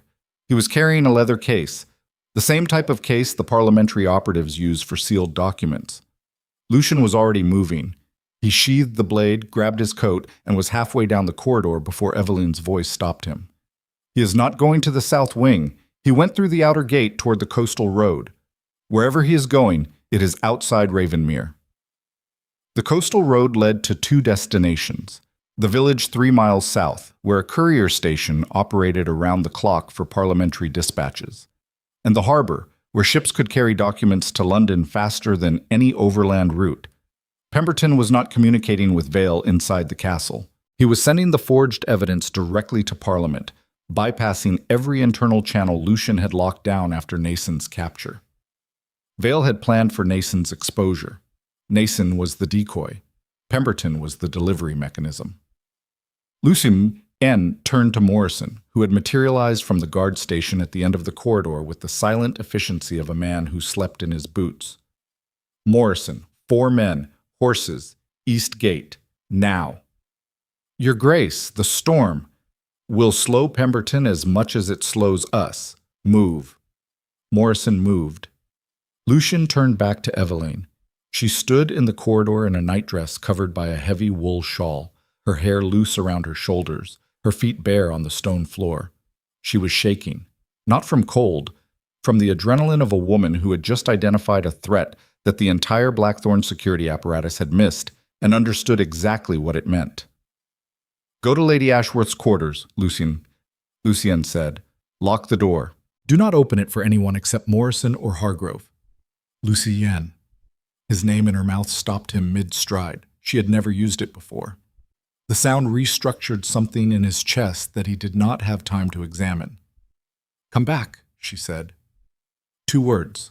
No dramatic declaration, no tearful plea, just the compressed, fierce demand of a woman who had decided that this man's survival mattered to her and was not going to dress that decision in anything other than exactly what it was. "I will come back," he said. Then he was gone, his boots hammering against stone corridors as the storm outside Ravenmere screamed against the castle walls like a living thing trying to tear the fortress apart. The coastal road was a nightmare. Rain fell in sheets so dense the world beyond 10 feet dissolved into black water and wind. The horses fought every step, their hooves sliding on mud and loose stone while the sea roared somewhere to the right, invisible but enormous, the sound of it vibrating through Lucien's chest like a second heartbeat trying to override his own. 4 riders followed him. Morrison and 3 guards whose names Lucien knew and whose loyalty had been tested through years of service that predated the political machinery currently trying to destroy everything they had built. These were not aristocrats playing at power. These were soldiers. And soldiers understood that some missions were not about strategy. They were about speed, violence, and the willingness to ride into a storm because the alternative was losing everything. Lucian's coat was soaked through within minutes. The cold hit his body like a series of blows, each gust of wind driving rain into his skin until the sensation stopped being temperature and became pressure, a constant, crushing weight of water and darkness that tried to push him backward with every stride forward. He did not slow down. A man chasing betrayal through a storm does not think about comfort. He thinks about the document case in Pemberton's hands, containing forged letters that would condemn an innocent woman to a treason trial she could not survive. He thinks about the 17 years Pemberton sat in council meetings and managed Blackthorne finances while simultaneously calculating the moment when switching sides would yield the highest return. He thinks about the mathematics of loyalty that he himself had built this empire upon, and how that mathematics had finally produced exactly the result its logic demanded. Men who are loyal because of calculation will betray you the moment the calculation changes. Eveline had told him this. Not in those words. In better words. In words that cut through the armor he wore like it was paper, because she did not bother aiming at the armor. She aimed at the man beneath it, and the man beneath it had no defenses because he had never needed them before. The harbor came into view through the rain like a wound in the coastline, a cluster of stone buildings and wooden docks battered by waves that sent spray 30 feet into the air. A single lamp burned in the courier station window, and beside the station, barely visible through the downpour, stood a figure hunched against the wind, pounding on the station door with one hand while the other clutched a leather case against his chest. Pemberton. Lucien dismounted before his horse fully stopped. His boots hit the mud and he was moving, closing the distance between himself and the man who had sold him to Adrian Vale with the long, deliberate stride of someone who had stopped calculating consequences and started operating on something older and more dangerous than strategy. Pemberton heard the horses. He turned, and the lamplight from the courier station caught his face, and what Lucien saw there was not the composed financial counsel who had sat across from him for 17 years managing investments and territorial revenues. What he saw was a 58-year-old man soaked to the bone, shaking with cold and terror, clutching stolen documents against his body like a child clutching a stolen prize, his eyes wide with the specific panic of someone who had gambled everything on not being caught and had just lost. "Your Grace," Pemberton's voice cracked against the wind. "Put the case down. Your Grace, you must understand the political situation has—" "Put the case down, Charles." The use of his first name hit Pemberton harder than any threat could have. It carried 17 years of trust, shared meals, confidential briefings, financial crises navigated together, and the understanding that inside the walls of Ravenmere, the council was not just an advisory body. It was the closest thing Lucien had to a family, and Pemberton had burned it. The financial council's hands trembled as he lowered the case to the ground. Rain hammered against the leather surface, and in the lamplight, Lucien could see the parliamentary seal embossed on the clasp. Inside that case were the forged documents that would end Eveline's life and cripple Blackthorne's authority simultaneously. "I did not want this," Pemberton said. His voice had lost all pretense of composure. The words came out ragged, broken by wind and the weight of what he was admitting. "Vale approached me 6 months ago. He showed me projections.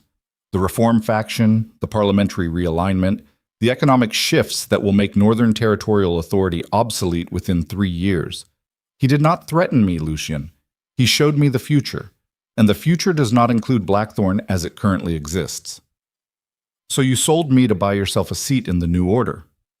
I sold information to protect my family's position, the same way your father built alliances, the same way every Duke of Blackthorne has operated for generations, through calculation, through leverage, through the understanding that survival requires adaptation. My father never forged evidence to execute an innocent woman." The sentence hit Pemberton like a physical blow. He staggered half a step backward, and for the first time the full weight of what the leather case contained seemed to register on his face, not as an abstraction, not as a political maneuver, as a human cost. A woman's life reduced to fabricated pages inside a leather case being delivered through a storm by a man who had never met her and did not care whether she lived or died as long as his investments survived. "I did not create the documents," Pemberton whispered. Vale's people. You are carrying them. You are delivering them. The distinction between building the weapon and firing it is a comfort that belongs to cowards. And whatever else you are, Charles, you were never a coward. So do not become one now by pretending the trigger was someone else's hand. Pemberton's face collapsed. Not dramatically. Slowly. The way structures collapse when the foundation gives out, and the weight above has nowhere to go except down. Morrison and the guards arrived behind Lucian, their horses steaming in the rain, their hands on weapons. The scene was complete. A duke standing in a storm across from a man he had trusted for nearly 2 decades, with a case full of lies on the ground between them and the sound of the sea drowning out everything except what needed to be said. "Take him back to Ravenmere," Lucien said. "Separate quarters from Nason, armed guard, no contact." Morrison dismounted and moved toward Pemberton, who did not resist. The fight had gone out of him the way air goes out of a punctured vessel, completely and without recovery. As Morrison's guards flanked Pemberton and began leading him toward the horses, Pemberton stopped and looked back at Lucien one last time. "She will not save you," he said. The words were not cruel, they were exhausted. The observation of a man who had spent his life inside a system of power and genuinely believed that no force outside that system could alter its outcomes. The Mercer woman. She has no power, no family, no political weight. Loving her will not change the mathematics, Lucien. It will only make the cost higher when the mathematics win. Lucien picked up the leather case. The rain ran down its surface and over his hands, and he held it with the care of a man holding something that had tried to kill him. "The mathematics already lost, Charles," he said. "You just cannot see it because you still believe the numbers are the only thing that matters." Pemberton was led away into the storm. Lucien stood alone at the harbor with the case in his hands, and the sea trying to tear the coastline apart around him, and for a moment he allowed himself to feel the full weight of what the last 4 days had cost. 2 council members, 17 years of trust, the political infrastructure that had supported Blackthorne operations for a generation, gone. Not because the enemies outside the walls were stronger than the defenses within, but because the defenses had been built from the same material as the threat, and when the material failed, it failed everywhere simultaneously. He mounted his horse and rode back to Ravenmere through the storm with the forged evidence against the woman he loved locked in a case beneath his arm, and the knowledge that intercepting the delivery solved nothing. Vale would know within hours that Pemberton had been captured. He would know the documents had not reached Parliament, and he would activate whatever contingency remained because a man like Adrian Vale did not build an operation with only 2 redundancies. There would be a 3rd path, a 4th. Layers beneath layers, each one designed to survive the exposure of the one above it. Lucien needed to stop reacting. He needed to attack. And the weapon he would use was the one thing Adrian Vale had never considered a threat. The truth. Lucien returned to Ravenmere at dawn. The storm had broken but not ended. Rain still fell in curtains across the castle, turning the stone walls dark and the courtyard into a shallow lake. Lucien dismounted in the stable yard and handed his horse to a groom without a word. His coat was destroyed. His boots were filled with water. His hands were numb from cold and from gripping reins for 3 hours through wind that had tried to tear him from the saddle. He walked into the castle, dripping water onto stone floors that had been dry and polished 12 hours ago, and every servant who saw him pressed against the wall and lowered their eyes, because the Duke who walked through those corridors was not the same man who had left. Something had shifted in his face, not softened, clarified. The cold precision was still there, but it had been joined by something harder to name, a quality that exists in men who have been pushed past the boundary of what they thought they were capable of and discovered that the territory beyond that boundary is not weakness. It is the place where the rules stop and the real decisions begin. He found Evelyn in Lady Ashworth's quarters as instructed.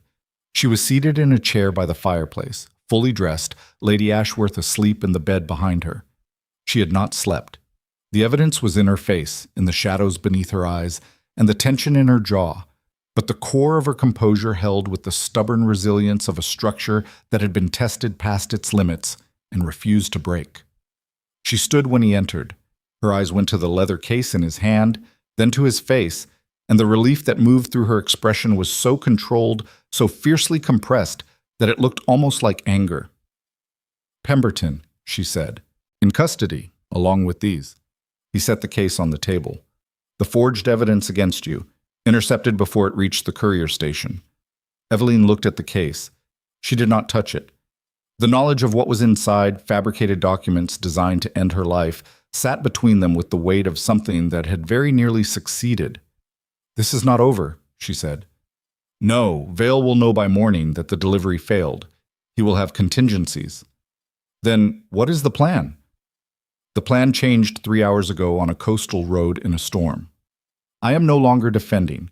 I am going to destroy Adrian Vale's entire operation before Parliament convenes, and I am going to do it using the one weapon he never prepared for. Which is? The truth. Every piece of it. Nason's testimony. Pemberton's confession.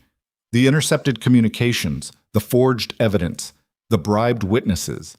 The parliamentary operatives operating under diplomatic cover inside my home. Every layer of corruption Vale built, exposed publicly and simultaneously, before he has time to construct a narrative to explain it away. Public exposure means opening Blackthorne to scrutiny as well. Your military operations, your territorial authority, the methods you have used to maintain control for 15 years. All of it becomes visible. I know.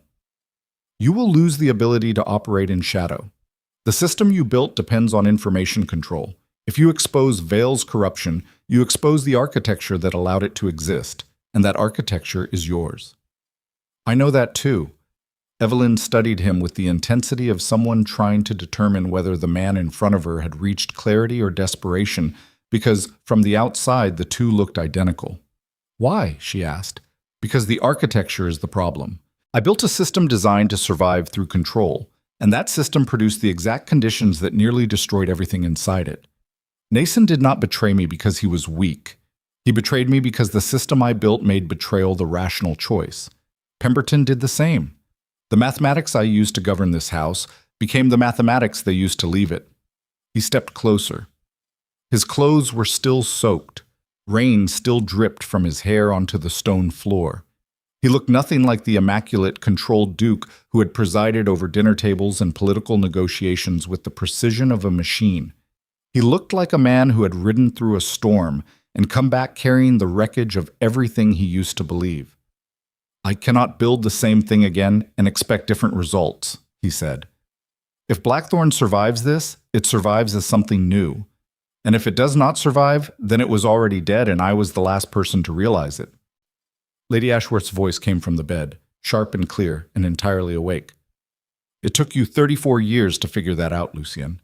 Your father reached the same conclusion at 60 and died before he could act on it. You have 3 days. Do not waste them the way he wasted decades. Lucien looked at his aunt. She was propped against pillows, her silver hair loose around her shoulders, her eyes carrying the fierce intelligence that had made her the most formidable woman in northern England for half a century. You knew, he said. I suspected. About Nason, I suspected for months. About Pemberton, I only became certain when he began avoiding the library where Miss Mercer conducted her observations. A guilty man avoids the place where someone is watching, even if he does not know what they are watching for. You could have told me. You would not have listened. You were too busy being the Duke to be the man. The Duke does not accept intelligence from his elderly aunt about threats inside his own council. The man might have, but the man has been locked away inside that armor for so long, I was not certain he still existed until Miss Mercer found him.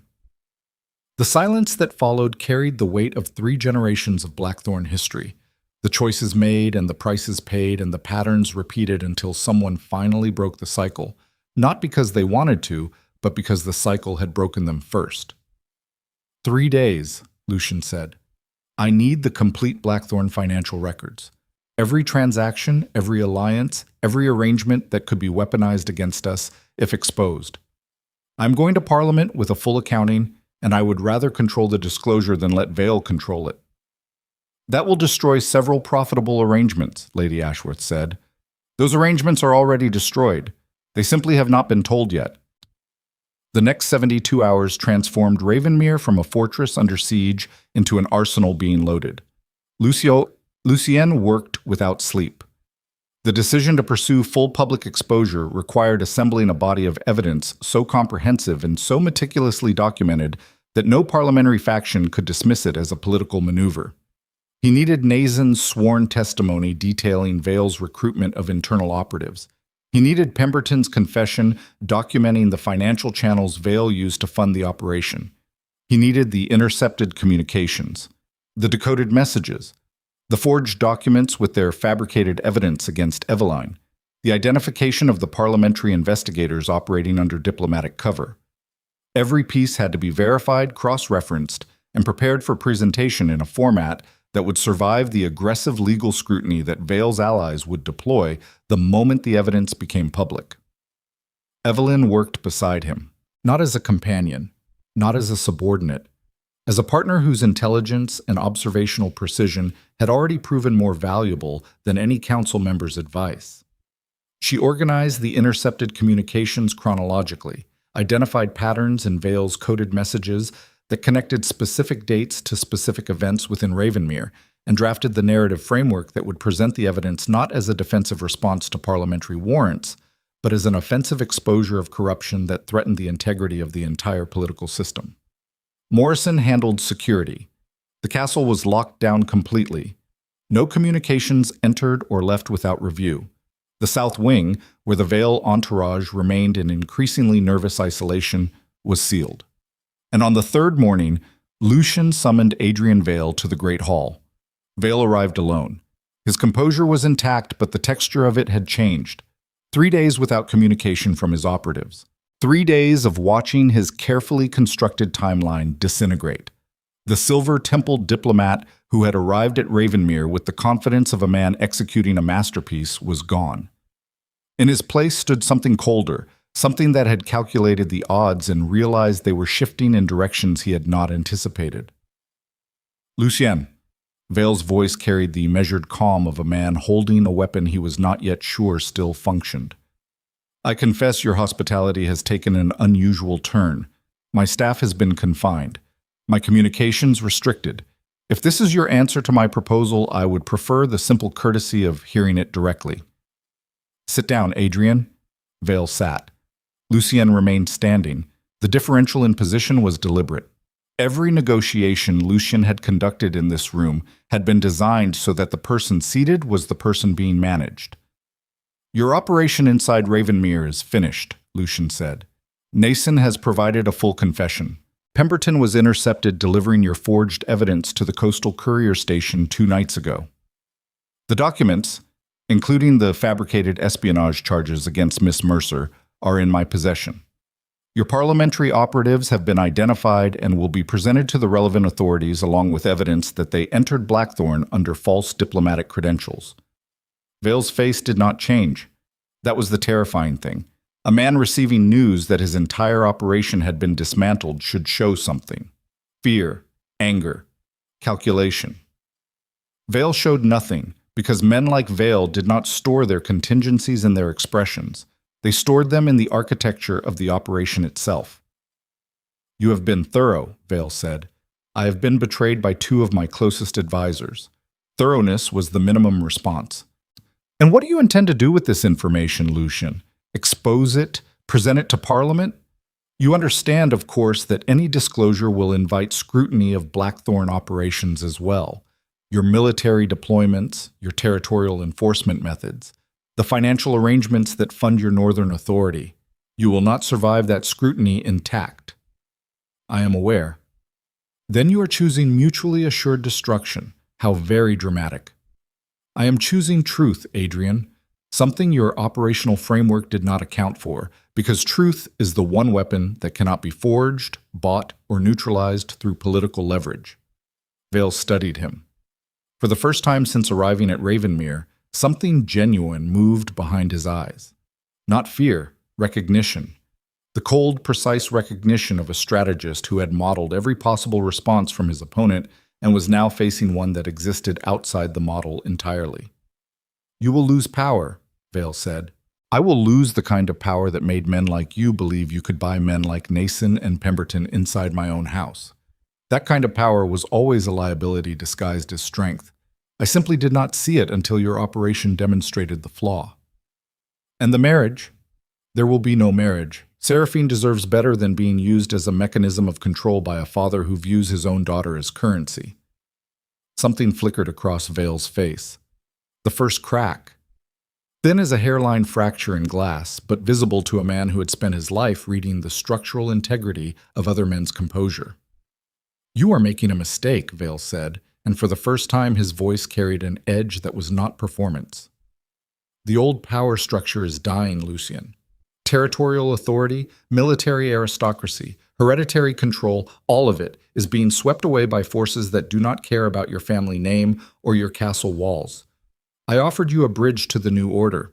What you are choosing instead is a monument to a world that no longer exists. Perhaps, Lucien said, but monuments built on truth outlast bridges built on corruption.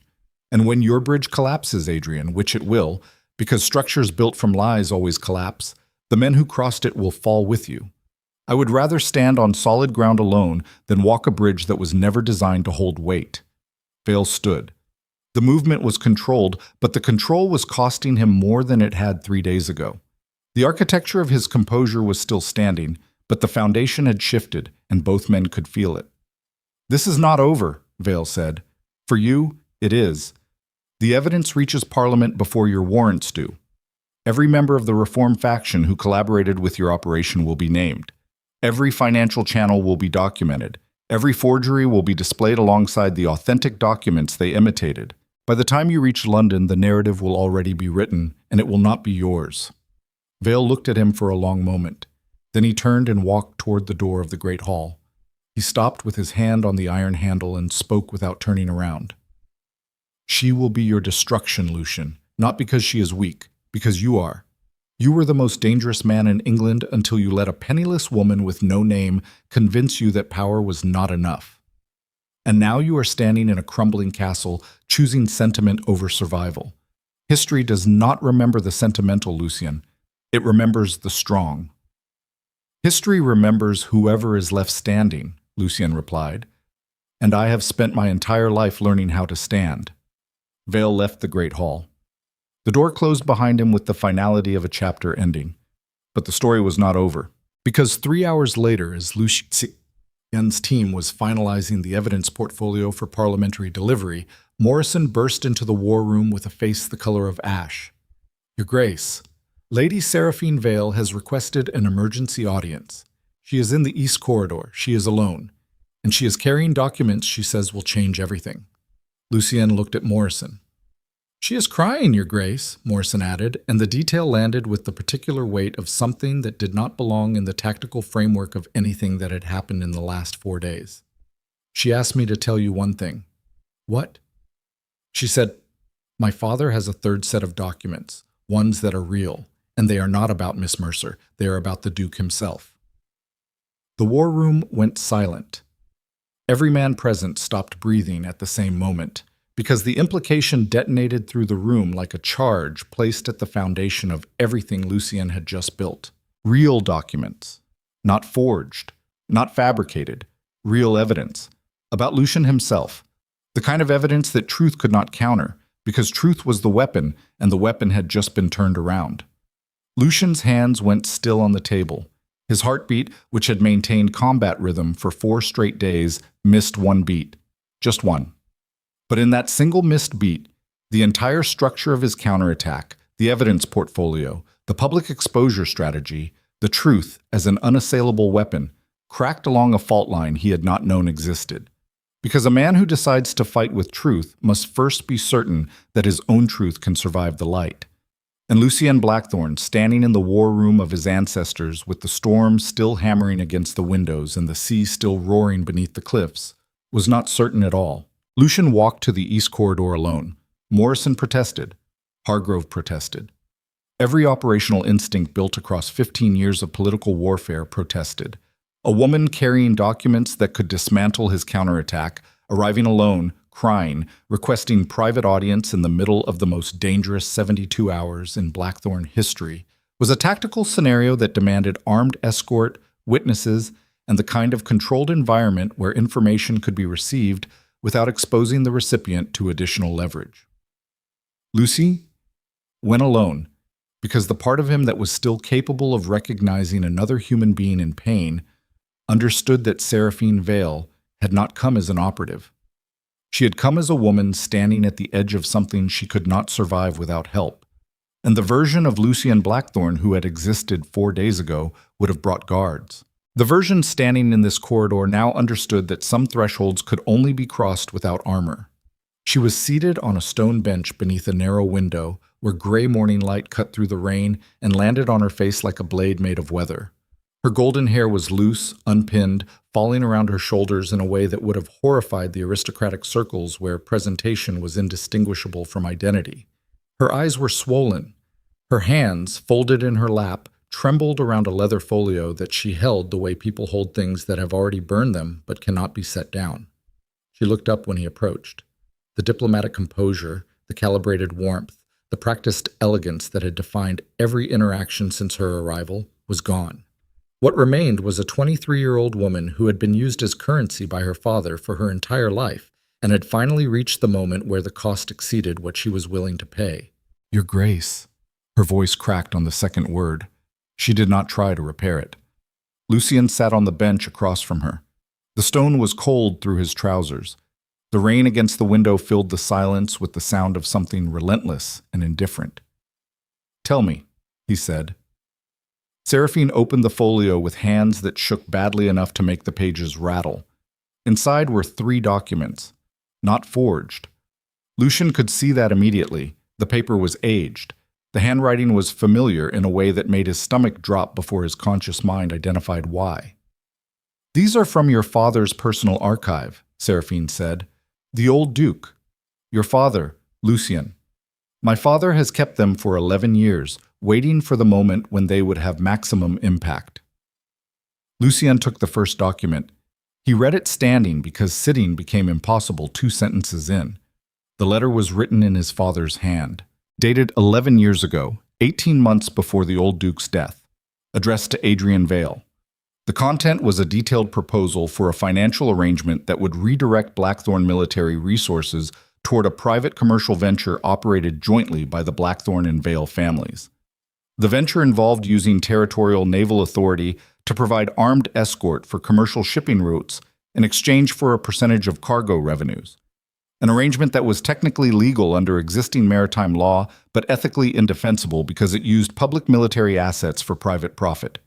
The second document was Vale's response, accepting the terms, detailing the financial structure, naming the intermediaries who would manage the revenue streams. The third document was a signed contract bearing both signatures.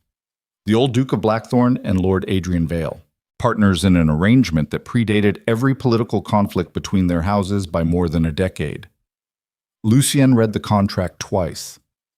The second reading was slower because his vision had narrowed to a point where the peripheral world ceased to exist and only the words on the page remained, each one landing with the specific weight of a foundation stone being removed from beneath a structure he had believed was built on solid ground.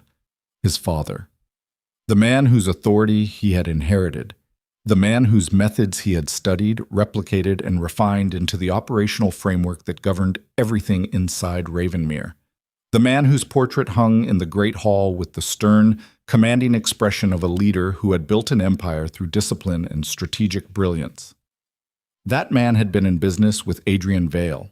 The entire political conflict between their houses, the parliamentary maneuvering, the marriage proposal, the espionage operation, the forged evidence, all of it existed within a relationship that began not as opposition, but as partnership. Vale was not an external enemy who had targeted Blackthorne. He was a former partner who had been cut out when the old Duke died and the arrangement dissolved, and everything that followed was the retaliation of a man who believed he was owed a debt that death had not canceled.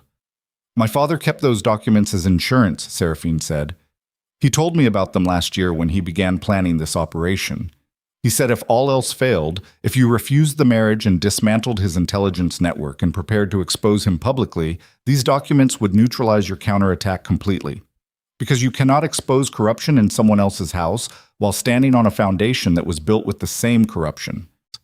Lucien set the documents down. His hands were steady. His breathing was controlled. But inside the architecture of his identity, something was collapsing that had nothing to do with political strategy and everything to do with the man he had believed his father was and the man his father had actually been.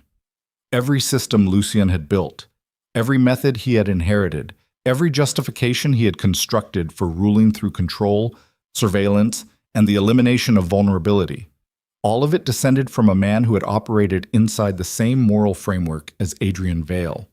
The difference between them was not principle. It was positioning. His father had been the partner. Vale had been the partner. The arrangement was identical. The only thing that distinguished them was which side of the desk they sat on. "Why are you giving me this?" Lucien said. The question was quiet, not angry. The anger would come later if there was a later. Right now there was only the need to understand what was happening and why. "Because I am not a weapon," Seraphine said. "I am not a currency. I am not a mechanism of control. My father has used me as all three since I was old enough to attend a dinner party, and I allowed it because I believed the alternative was destruction. But watching what he is doing to you, to Miss Mercer, to everyone inside this castle, I realized that the destruction was already happening. It was just happening slowly enough that I mistook it for survival." Tears ran down her face. She did not wipe them away. The refusal to hide the evidence of her own pain was the bravest thing Lucien had witnessed inside these walls, and he had witnessed armed men charge through corridors 48 hours ago. "He will destroy me for this," she whispered. "When he discovers I have given you these documents, I will lose everything. My family, my position, my future.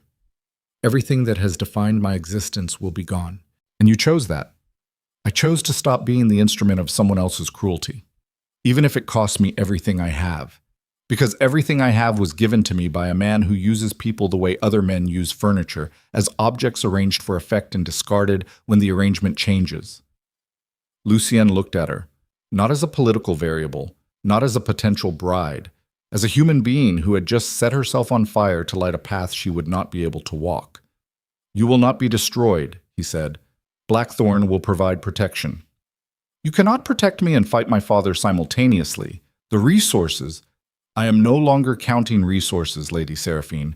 I have spent the last 4 days learning that the things I counted were never the things that mattered. You came to me with the truth at the cost of everything you possessed. That is not a transaction. That is not leverage. That is something I have spent my entire life failing to understand, and I will not fail to understand it now." Seraphine looked at him for a long moment. Then she nodded, and the nod carried the exhausted relief of someone who had gambled everything on the hope that the man across from her was capable of being more than the system that built him. Lucien took the documents and walked to the war room. Every member of his remaining operational team was present: Morrison, Hargrove, and Evelyn, who had been working on the evidence portfolio since before dawn, and who looked up when he entered with the immediate, penetrating awareness of someone who could read catastrophe in the way he held his shoulders. He placed the documents on the table. "These are real," he said. "My father's signature. A financial arrangement with Adrian Vale dating back 11 years.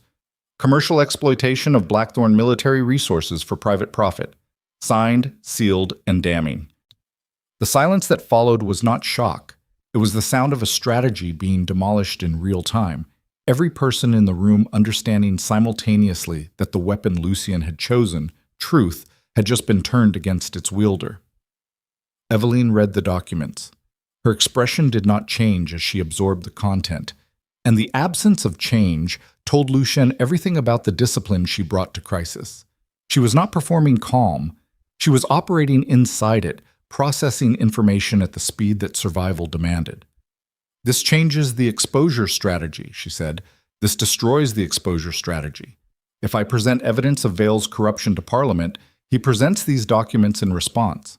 The narrative becomes two corrupt houses attacking each other. Parliament investigates both. Blackthorne loses authority not through Vale's warrants, but through our own history. Then do not present the evidence to Parliament." Every head in the room turned to Eveline. "Explain," Lucien said. "You chose truth as a weapon because it could not be forged, bought, or neutralized. That analysis was correct, but you aimed it at the wrong target. You aimed it at Vale. Aim it at yourself." The room went very still. Go to Parliament, Evelyn continued, her voice carrying the measured intensity of someone who had spent her entire life thinking 3 steps ahead because thinking only 2 steps ahead got people like her killed. Present everything: Vale's operation, the forged evidence, the corrupted operatives, the parliamentary investigators operating under false credentials, and then present your father's arrangement, all of it, voluntarily, before Vale has the chance to deploy it as a counter. That is suicide, Morrison said. That is disarmament, Evelyn replied. Vale's entire strategy depends on Lucien protecting his position. Every contingency, every fallback, every weapon in his arsenal is designed to exploit the assumption that the Duke of Blackthorne will fight to preserve his authority at any cost. If Lucien walks into Parliament and surrenders the information himself, including the information that damages his own house, Vale has no leverage left. You cannot threaten a man with exposure when he has already exposed himself. I would lose military authority, Lucien said, territorial autonomy, the financial structures that fund Blackthorne operations. You would lose the structures that were built on a compromised foundation, the structures that produced Nason's betrayal and Pemberton's treason and Vale's ability to infiltrate your house for 8 months without detection. You would lose the system that was already failing.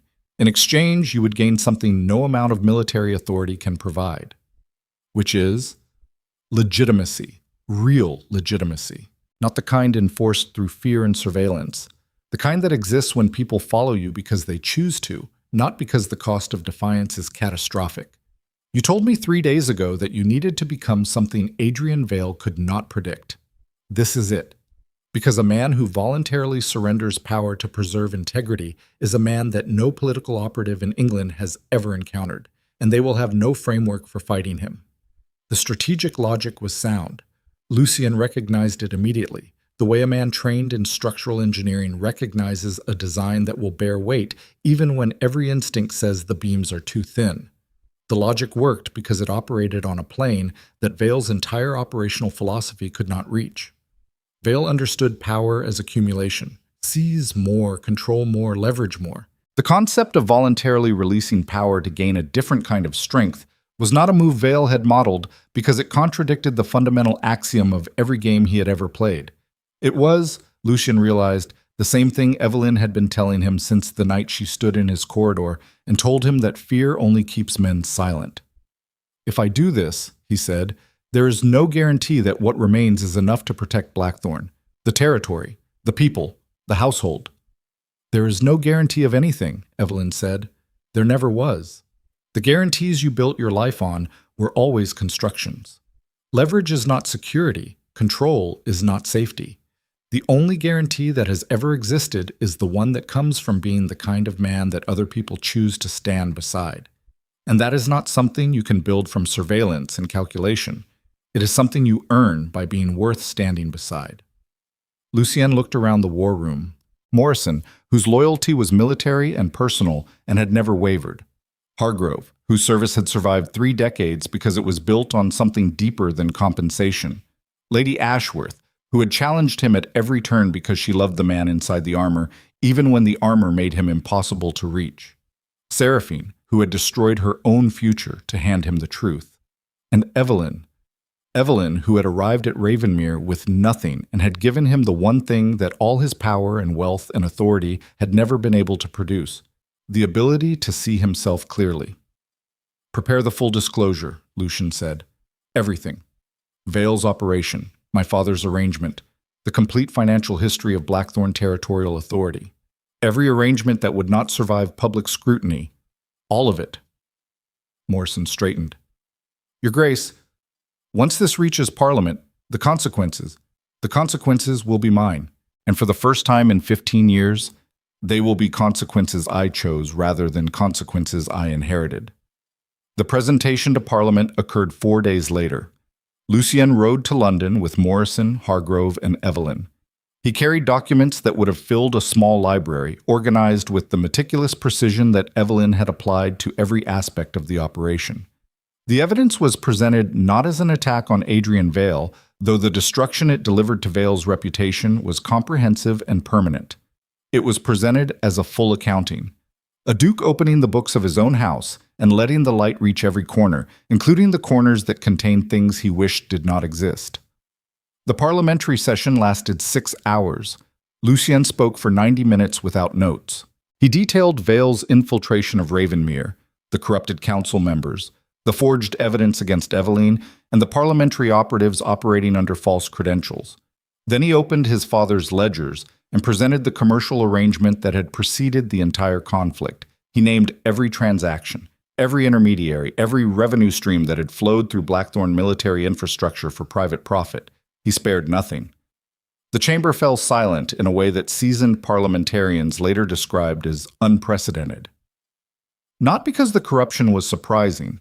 Corruption was the atmosphere they all breathed, but because the man presenting it was voluntarily dismantling his own authority in real time, and no one in that chamber had ever witnessed a man with that much power choose to surrender it for a reason that could not be measured in political currency. Adrian Vale, seated in the gallery, watched the presentation with the frozen expression of a man whose entire strategic framework had just been rendered obsolete. He had prepared for every possible response: aggression, diplomacy, legal maneuvering, political alliance. He had not prepared for honesty, because honesty was the one weapon that his operational philosophy classified as weakness, and therefore never modeled as a threat. When Lucien finished, Vale stood and left the chamber without speaking. His political allies watched him go with the specific silence of men recalculating which side of a collapsing structure they wanted to be standing on when it fell. The parliamentary investigation that followed lasted 3 months. Blackthorne territorial authority was restructured. The military autonomy that had existed for generations was modified, reduced in scope, subjected to parliamentary oversight, and stripped of the financial arrangements that had funded its more questionable operations.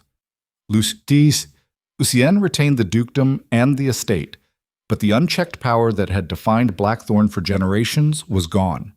Adrian Vale lost everything: the exposure of his infiltration operation, the forged evidence, the corrupted parliamentary investigators, the bribery of Blackthorne council members, and the 11-year financial arrangement that proved his own complicity in the practices he had weaponized against Lucien destroyed his political standing completely. His allies in Parliament distanced themselves within weeks. His financial network was investigated and partially dismantled. His seat in the reform political order, the seat he had promised to Nason and Pemberton and every other man he had recruited through the mathematics of self-interest, ceased to exist. He retired to a country estate in the south and was not heard from publicly again. Seraphine Vale remained at Ravenmere for 6 weeks after the parliamentary presentation. Lucien provided full protection as promised, and Lady Ashworth, recognizing a woman of intelligence and courage, offered her a position managing Blackthorne's newly restructured charitable operations. Seraphine accepted.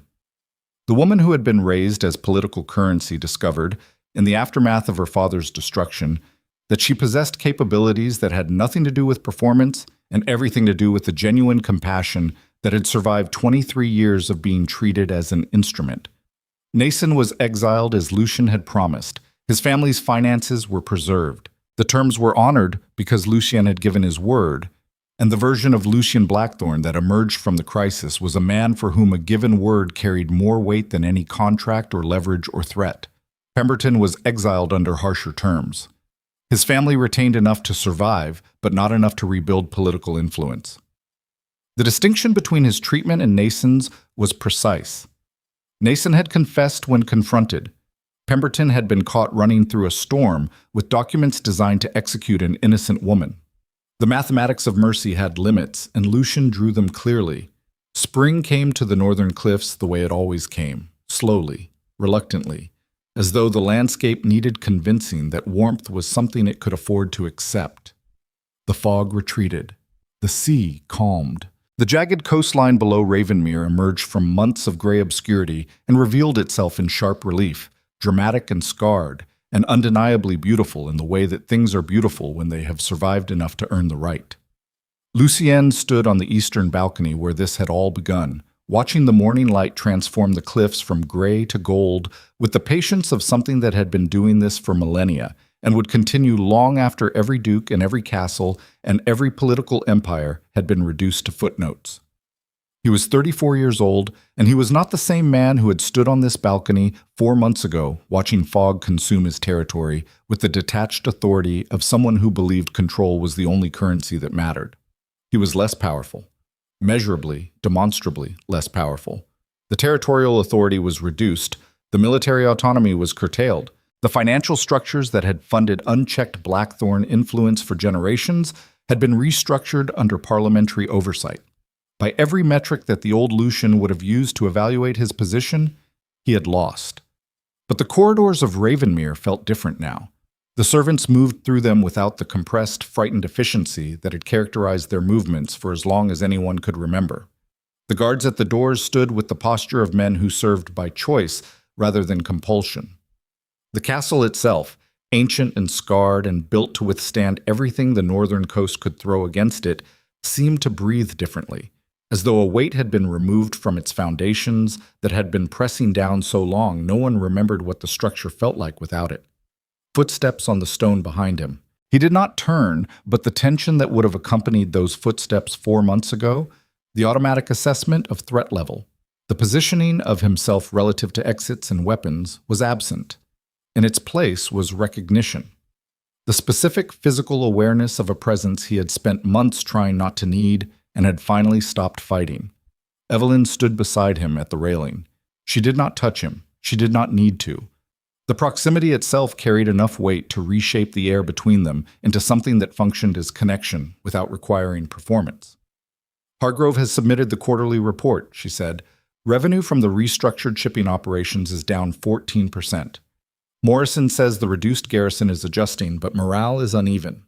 Lady Ashworth has opinions about the new parliamentary liaison that she intends to share with you at dinner in detail that I suspect will be exhausting. You know the normal operations of a household that is no longer at war. The normal operations of a household that is learning how to function without treating war as its default state. Lucy Yen turned to look at her. The morning light caught her face, and he saw the same woman who had arrived at Ravenmere 5 months ago, carrying nothing except intelligence, composure, and the fierce refusal to be diminished by circumstances that would have broken someone less stubborn. But there were differences now. The shadows under her eyes had faded. The tension in her jaw, the constant physical evidence of a woman bracing for the next impact, had softened into something that was not relaxation but readiness without fear. She looked like a woman who had stopped expecting disaster and started expecting something else, something she was still learning to trust. The parliamentary review is complete, Lucian said. Blackthorne retains the estate, the reduced territorial authority, and the reformed financial operations. The restructuring terms are final. I know. I read the documents this morning before you woke up. You read classified parliamentary correspondence before the Duke of Blackthorne reviewed it. I read faster than you do, and your security protocols still have gaps that would benefit from someone who notices things for a living. The corner of his mouth moved. Not quite a smile. Something closer to the muscular precursor of a smile, the physical evidence of a man whose face was relearning expressions it had suppressed for 15 years. Evelyn? Yes. I'm going to say something, and I need you to understand that I have never said it before. To anyone. Under any circumstances. And the fact that I am saying it now is not a strategy, not a calculated decision, and not an attempt to secure an outcome. It is simply true. Evelyn turned to face him fully. Her dark eyes held his gaze with the unwavering steadiness that had dismantled his defenses the first night they spoke and had continued dismantling them every day since, with the relentless patience of someone who understood that the strongest walls come down not through force, but through the persistent, quiet pressure of being worth trusting. I love you, Lucian said. The words were not elegant. They were not wrapped in poetry or diplomatic language or the elaborate verbal architecture that aristocrats use to transform simple emotions into complex performances. They were 3 words delivered in a raw, rough voice by a man who was terrified of them, and said them anyway because he had spent 4 months learning that the things that terrified him were the things that mattered most. Evelyn's composure held for exactly 2 seconds. Then it broke, not into tears or dramatic collapse, but into a single, sharp exhale that carried the compressed weight of 5 months of fear, loneliness, danger, and the desperate, disciplined refusal to hope for something she believed she would never be allowed to have. She pressed her forehead against his chest. His arms came around her with the careful, deliberate strength of a man who had spent his entire life learning how to hold power and was now learning how to hold something infinitely more fragile and infinitely more valuable.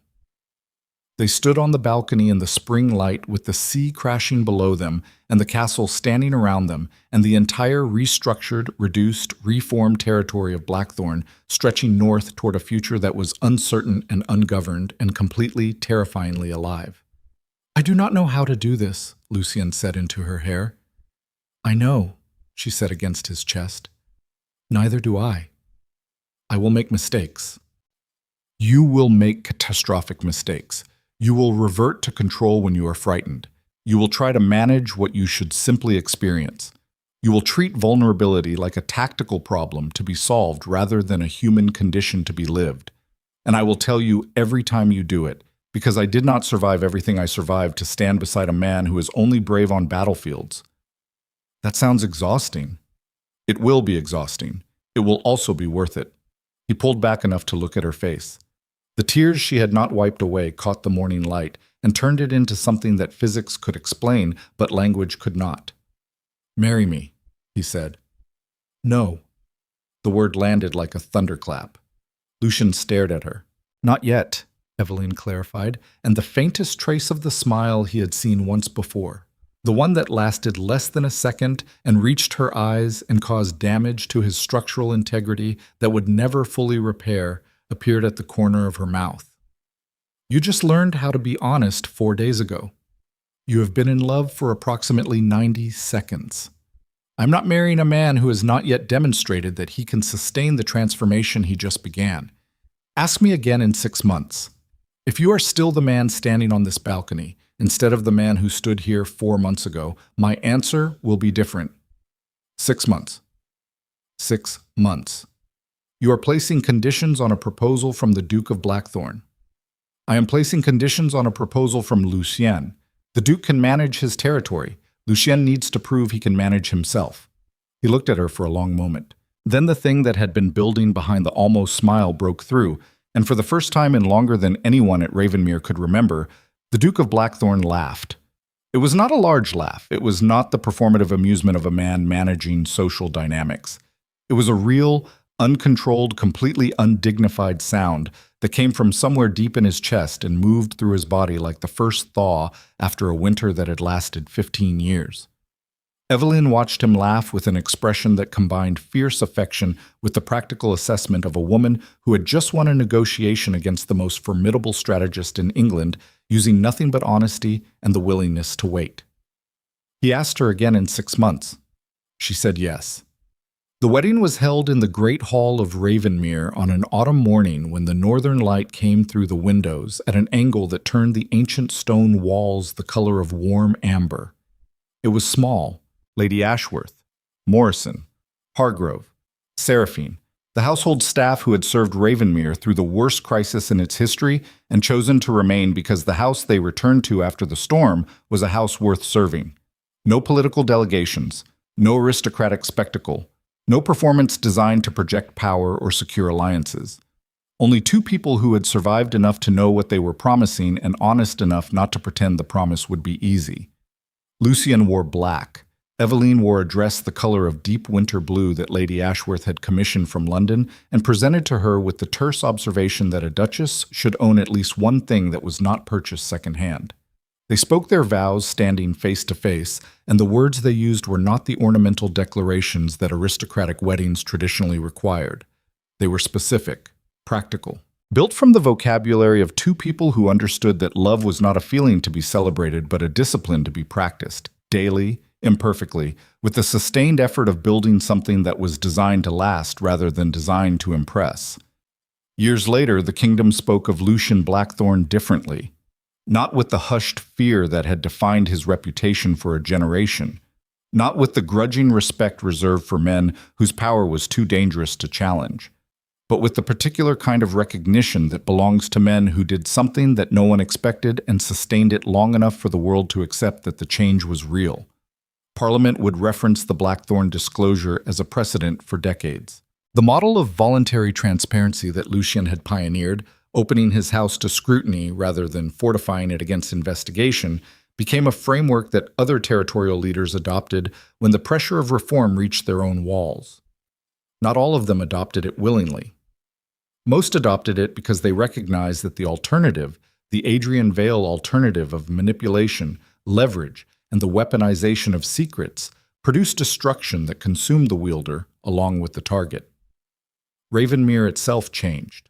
The corridors that had once been silent with the suppressed fear of a household governed through surveillance became corridors where conversation existed, where staff members spoke in normal voices, where the sound of laughter occasionally reached rooms that had not heard it in decades. Lucian still walked the corridors every night before the castle slept. He checked the doors. He checked the fires. He walked the eastern balcony and listened to the sea and surveyed the territory that stretched north beneath moonlight, that made the cliffs look like the spine of something ancient and sleeping. But the walk was different now. It was not the patrol of a man ensuring that his fortress was sealed against threats he could not afford to miss. It was the walk of a man moving through a home, touching the walls of something he had built not through control, but through the slow, painful daily practice of earning the trust of every person inside it. On some nights, Evelyn walked with him. On those nights, they did not speak.